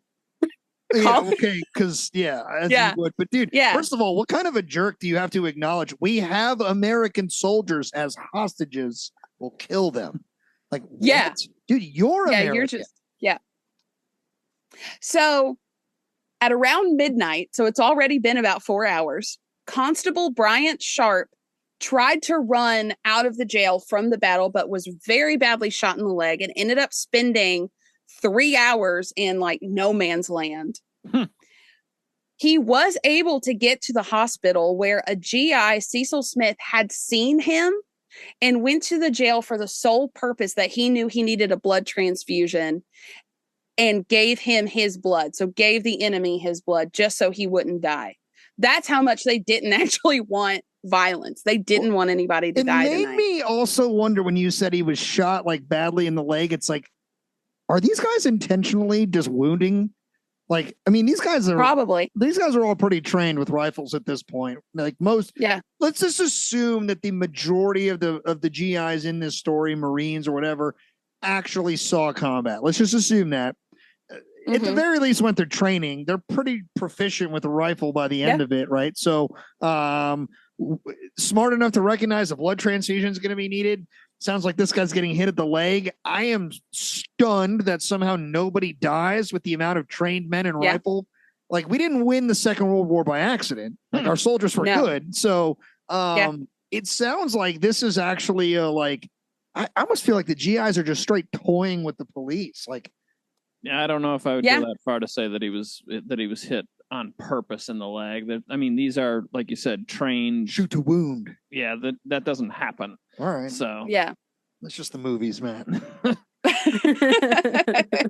And you have to think. I don't think it's a purposeful shoot to wound. I do think, and I think that was an excellent point that you made, Emily, that they recognize the damage that was dealt, and they're trying not to kill anybody if they can avoid it. They're going to save this guy. These are their own neighbors, right? That they're shooting at. They have to live with these families after this event if they stay in the county. So they don't actually want to kill anybody. They're just trying to take their town back, honestly. Right. And so the National Guard from Cleveland were finally called and to aid the deputies, and they said they'd be down in about an hour or two. And Cleveland's another small town in another county. Yeah. I did not imagine this was Ohio. 30 to 40 minutes away. No. Ohio sent enough sons into Tennessee. I think they were done doing that for a couple decades. Yes. So the GI started, after hearing this news, they were like, oh, maybe we did mess up. Like, I don't want to go to jail. And I don't want to get arrested for doing this. So they were like, okay, how do we wrap this up as fast as possible? So they went straight for Molotov cocktails, of course. Yes. So they tried those. And during the time they were trying those, that's when they acquired the dynamite. Your friendly local dynamite dealer. I forgot all about the dynamite. I'm not going to lie. I didn't. I forgot all about it. Don't forget the dynamite. Nope, it's a key player. Okay. Go. So while this is happening, I'm going to take another tiny detour. So at 1 a.m. in Knox Henry, who again is running for sheriff, gets an anonymous phone call that a group of deputies, so here's where all the other deputies are on their way to kill him. Just kill the sheriff. He can't win if he's dead. So he escapes to Sweetwater, which is in the neighboring Monroe County. And the local night policeman hid him in City Hall while those murderous deputies ransacked a hotel where they thought they were. So the local townspeople figured out pretty quickly, because they were going room to room, waking up these townsfolk or the people sleeping in this hotel.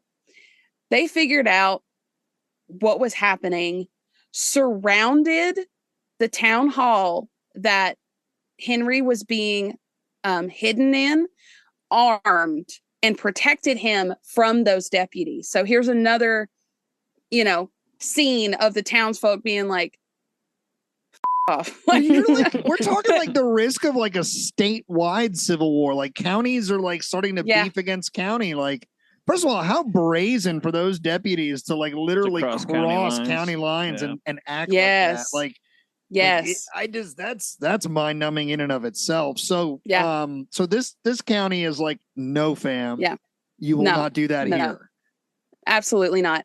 And then back in Athens, because of the way Athens is laid out like a grid, and the jail was in kind of like a top corner of said grid.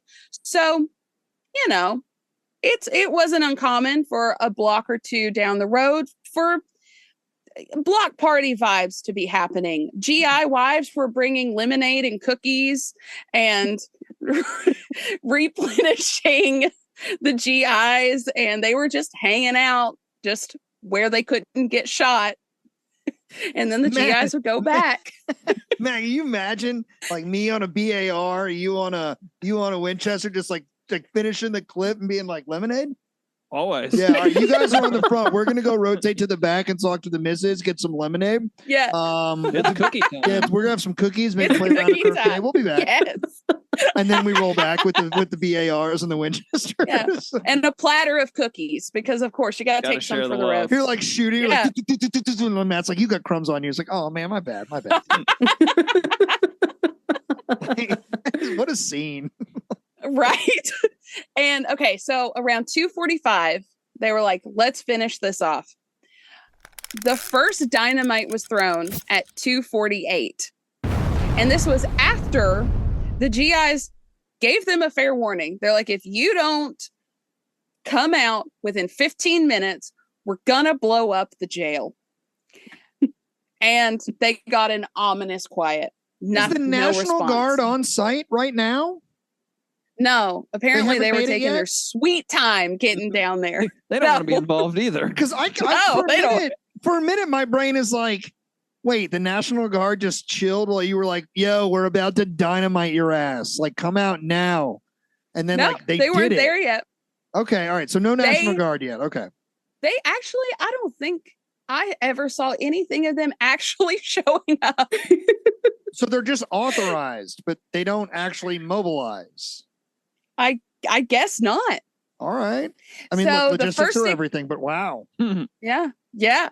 So the first dynamite was thrown at 2:48 and it landed under one of the deputies' cars and completely flipped it over.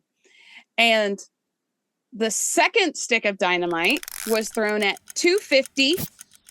So 2 minutes later, still no one surrendered. And they were like, this isn't getting us anywhere. So they bundled a big ass stick of dynamite. And they threw that third one at 2:57. And the blast was so loud that it was said to have bounced the needle on Chuck Redfern's recording device from a block away. Wow. And it blew the porch off the foundation. Nice. And nobody dies in this story. No. So then the deputies finally came out yelling, stop the blasting. We give up. We're dying. They said we're dying in here. No one's dying. Well, because the next thing that happens is somebody actually dies. I mean, if you have withstood all that and not died, the next thing is you're going to die from it. Exactly. So the crowd lets out, quote from the book, roars reminiscent of a college football game audience during the perilous moments of a third quarter period. Were you already go Vols down there at that point? Yeah. You guys already were? I think Okay. so. Yeah. Right. Yeah. So the deputies that had been barricaded in the courthouse, they saw what was happening and they're like, yeah, we give up too. Don't blow us up now. Smart. Yeah, they were smart. They just left everything abandoned. So the deputies that come out of the court or out of the jail, Cantrell and Woods were there at the beginning, but now they're not there. So we don't know exactly how they escaped, but somehow Cantrell and Woods skipped town in the middle of this, unbeknownst to everybody else. Don't know how they did that. Cowards. Right? And so with finally the Cantrell forces defeated, we've got an entire decade of suppressed rage built up in a town's worth of people that are right there. So, of course, the townspeople go straight on beating the shit out of the deputies. Yes. Yes. Menace Wilburn, who was being escorted after being badly beaten, he was being escorted to the hospital by a family member who was a GI. Somebody came up behind him and cut his throat, slashed it with a knife. Wow. And he did not die. God damn it. Like, every time you start talking, I'm like, this is the part where somebody gets Shrek'd. Because there's just faith, man. They there's said just nobody too dies. much. Well, then she said cuts his throat, and I was like, all right, this is definitely it. Like, what? So we've had lived. hundreds of rounds of ammunition. We've had Molotov cocktails. We've had at least two sticks and one bundle of dynamite thrown. A dude's throat slit. Dude, can I ask this question to you, Matt? Specifically you. Okay. How did we beat the Nazis if these were our soldiers?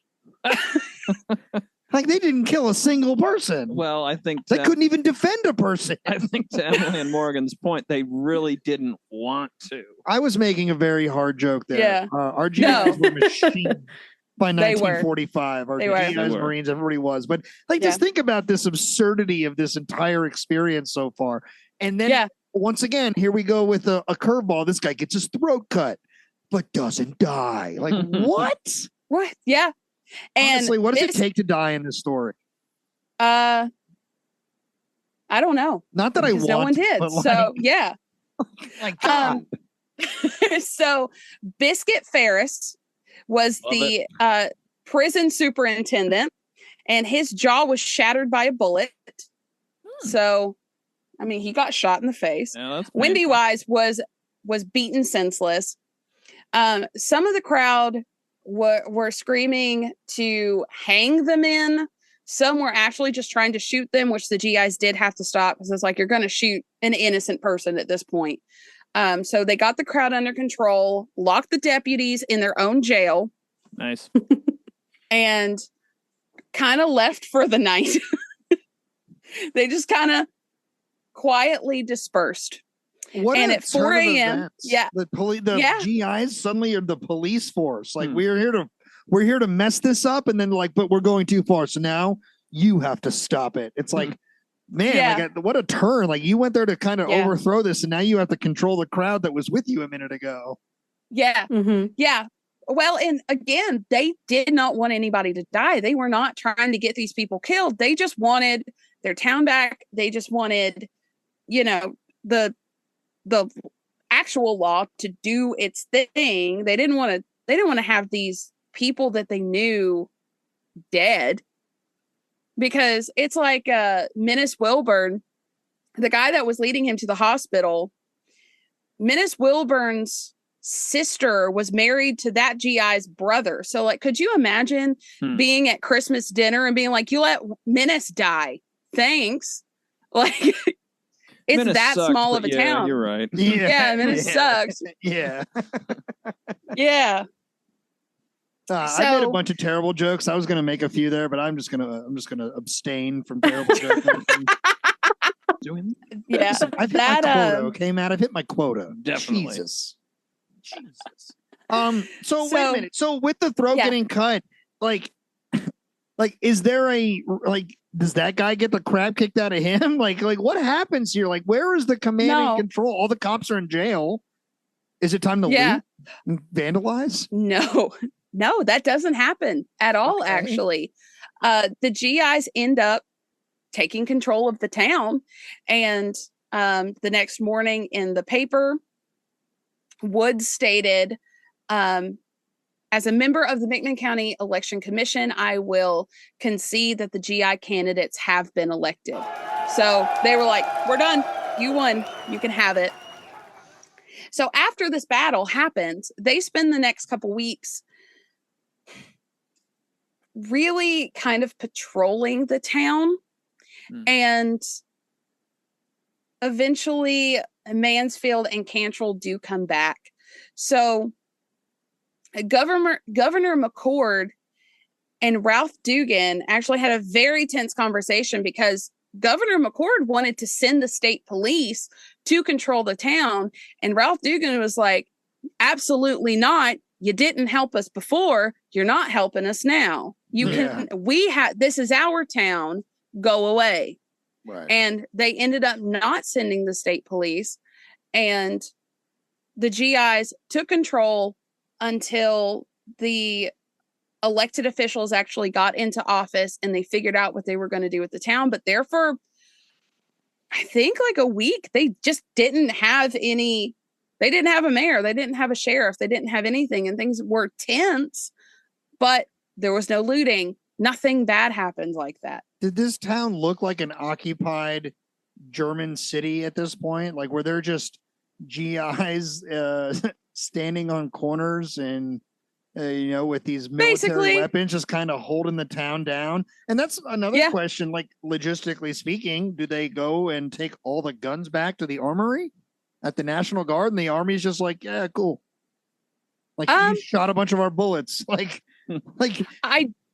I don't know if they took them back or they disposed of them, but the person who was in charge of the armory, there was an investigation, and it was authorized by Sue Hicks, who was that judge that we talked about earlier. He was like, somebody needs to go figure out what the hell happened down there.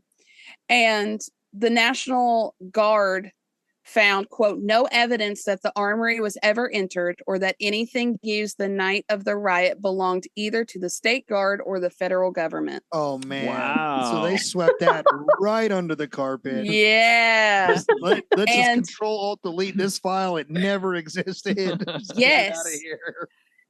And when the investigators came into town and started asking the town folk what happened, everyone was like, I don't know, didn't get a good look at him. I don't know who was shooting who. I guess he might have been tall. I didn't really get a good look. So the town was covering for the GIs. So I'm telling you, that's the only reason we know who is in it is because of these documents. No one talked about it. They were just everybody's sitting on these heirloom 1917 Winchesters suddenly. like probably dozens of them in these families all of a sudden, like, oh yeah, I've had it since the Great War. They're like, it's shiny still, like hasn't been fired. Yeah. Well, it's been fired a couple times last night. What? I'm gonna scuff it up just a little bit right here. There's some poetry in this though that I like at this moment in the story, in the sense that, and again, going back to the theme that this is like a movie.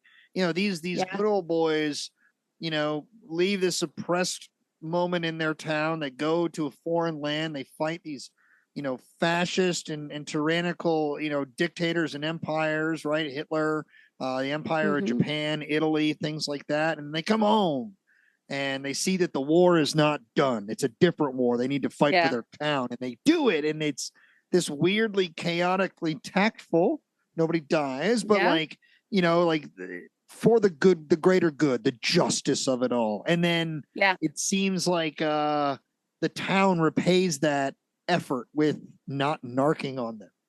Nor did they narc on the corrupt police, though, either, which is interesting. Yeah, that actually is a really good point. They didn't narc on the cops that were clearly oppressive for a decade? So the deputies were released the next morning, except for Wendy Wise, because he was the one that shot Tom Gillespie.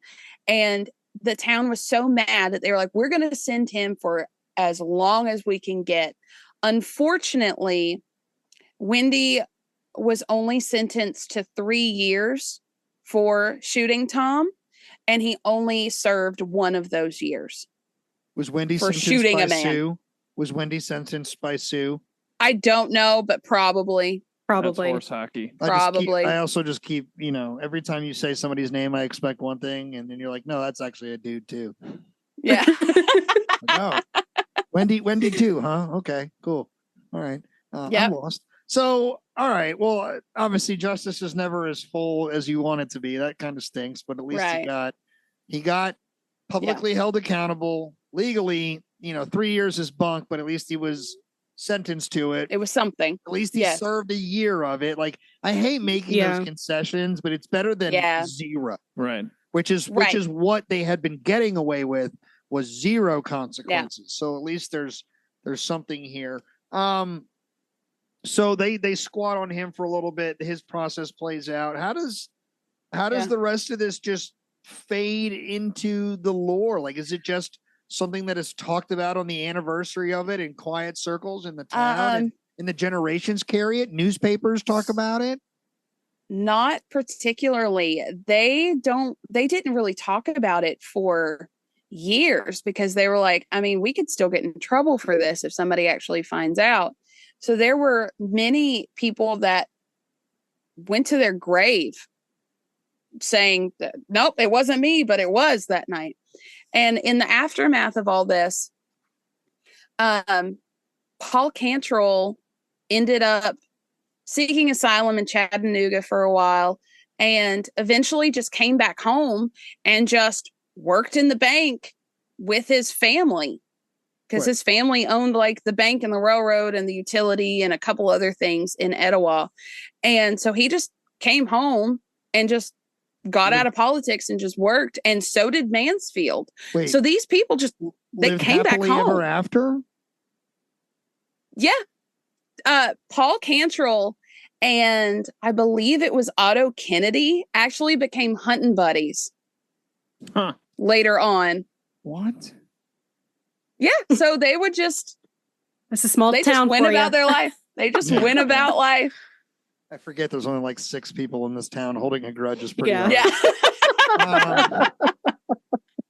Unbelievable. I would have thought with Mansfield, with not Mansfield specific, who's the with Cantrell especially, like the ringleader of so much of that, like I would never have gotten over that. No, and I'm sure there were people that didn't treat him very well, but overall it was a like live and let live kind of vibe. Just maybe we don't associate with that person, but well, he they controls can do the whatever. bank, and we got to be nice to him. Also, can I just say I love that you said sought asylum in Chattanooga, like it was some sovereign land that could protect him. It can't. It's not that far away. I am going to go seek asylum in Montgomery County, where I am from, Matt. I'm going to leave the county of Carroll and go to Montgomery County and seek asylum there. Good luck. Shelter me from these crazy hee-haws up here. Yeah. Apparently, he did run down to the jail in Chattanooga, and he was like, "Can you please protect me?" And they were like, "You can sit in the lobby, and I guess maybe we won't let you get shot." We kind of don't like you either. We have to do that much. Like, if you're in this building legally, we have to try to stop them. But like, if they're at the door wanting to get you, we might accidentally open the door. I mean, the legal minimum. Yeah, the legal minimum. Yeah. I don't like that we got through all of that, and those two jabronis got to live out the rest of their lives almost as if it never happened.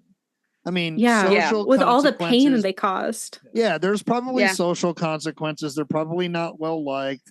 They don't get to go to all the dinner parties, probably boo-hoo, whatever. But it's the fact that there wasn't legal consequence to that much outright tyranny. Yeah. Is absurd. So what Pat is saying is, for the History of Things podcast, fight fascism. Yeah, no, for sure. Yes. Punch a Nazi. If you get a chance, do it. Just take the consequences. It's worth it. Yeah, I agree. Man, I totally agree. You know what? I am ready to go do the people's work. Me and The Rock, the people's champ. We're just gonna go out there and I'm just gonna start rock bottoming just fascists and tyrants. If you're listen, if you can see me, WWF call out video. If you're out there oppressing somebody and I see it, I'm gonna meet you in a steel cage on Monday night. And our titles are not on the line. So I got nothing to lose. I'm just gonna smack down on you.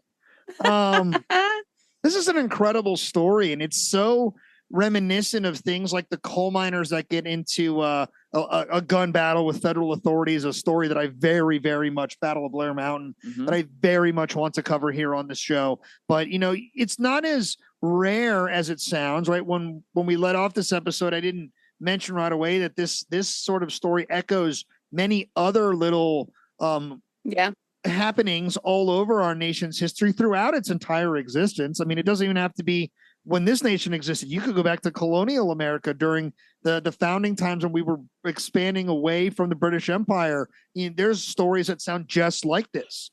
You know, these overthrowings of governments, these abuses of powers, these, you know, paying off Shays industries. Rebellion. Yeah, stuff like that is everywhere. So there's these themes, and I guess that I like when the themes of these stories end with justice more or less being served.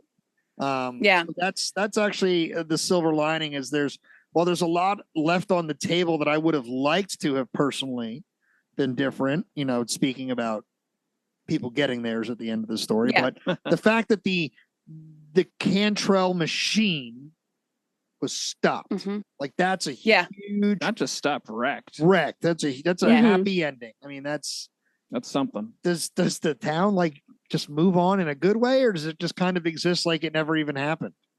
I think that it moves on in a good way. They do sweep it under the rug. Like I was born and raised in Athens. I am 30 years old, and I just now learned the actual I had heard in passing the Battle of Athens, but not too much growing up in that town. So they kind of just swept it under the rug and then just went on about their lives. Are you from there? Like lifelong from there, Emileigh? Mm-hmm. Yeah. All right. So your grandparents from there? Yeah. So what were your grandparents doing this night? my papa was actually about 16 years old, and after that third thing of dynamite, apparently he was just a dumb teenager and just jumped onto the porch like, what's happening? Like he was like, I totally wasn't there, in the same air quotes we used earlier. Was not there. He's like, I was not there, sweetheart. Yeah. My how'd you get that? My husband's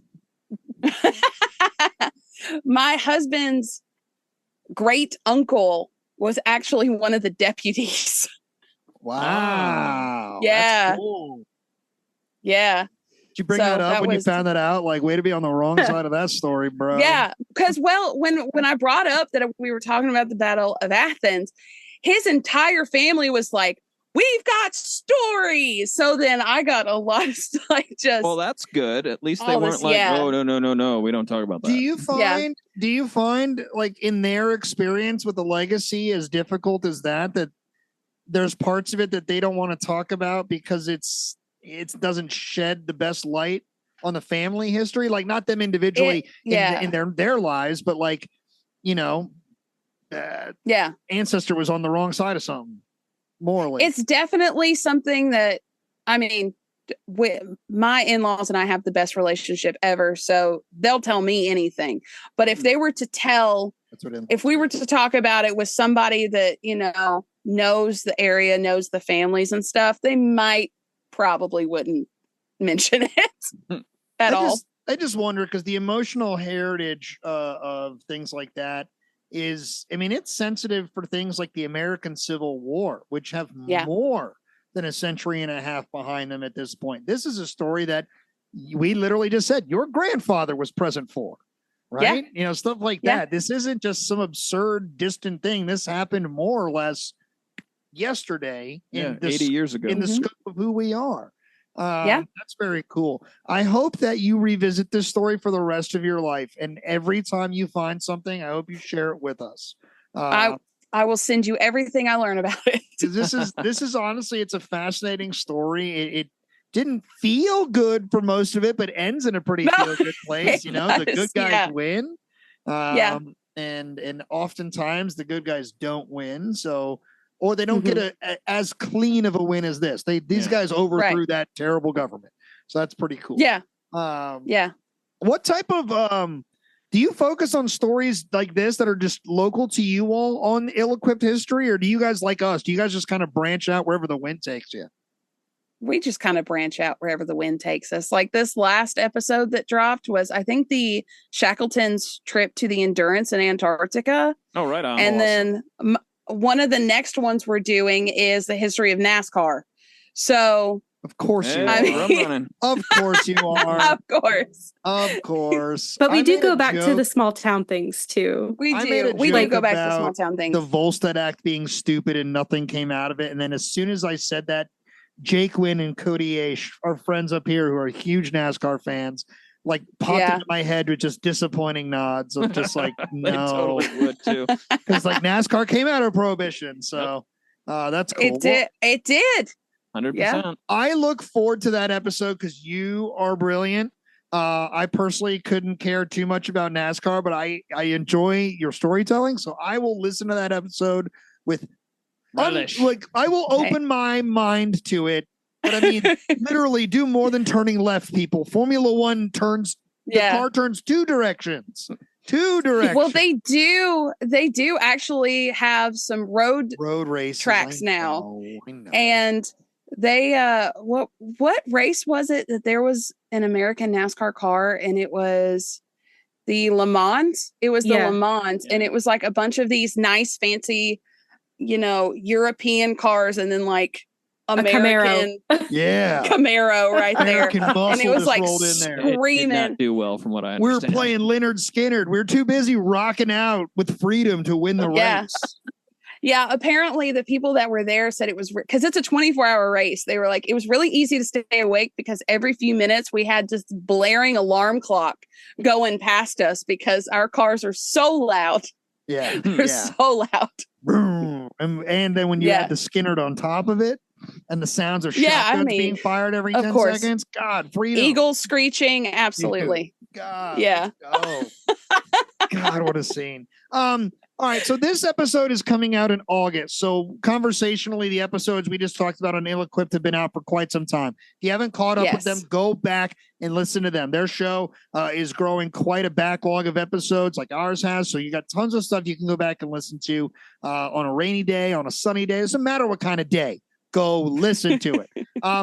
Girls, social media wise, it's not just about what podcast apps they can find you on. I imagine you're on all the popular ones, the same as us. We are. Where can they find you on social media to support everything that Ill-Equipped History is about, all that you do? So we have a Facebook group and page. If you type in Ill-Equipped History, we have an Instagram, we have a TikTok. We think we're pretty funny. So check out our TikTok. We have to us, we'll like text each other like, I made a new TikTok, crying emoji, you know?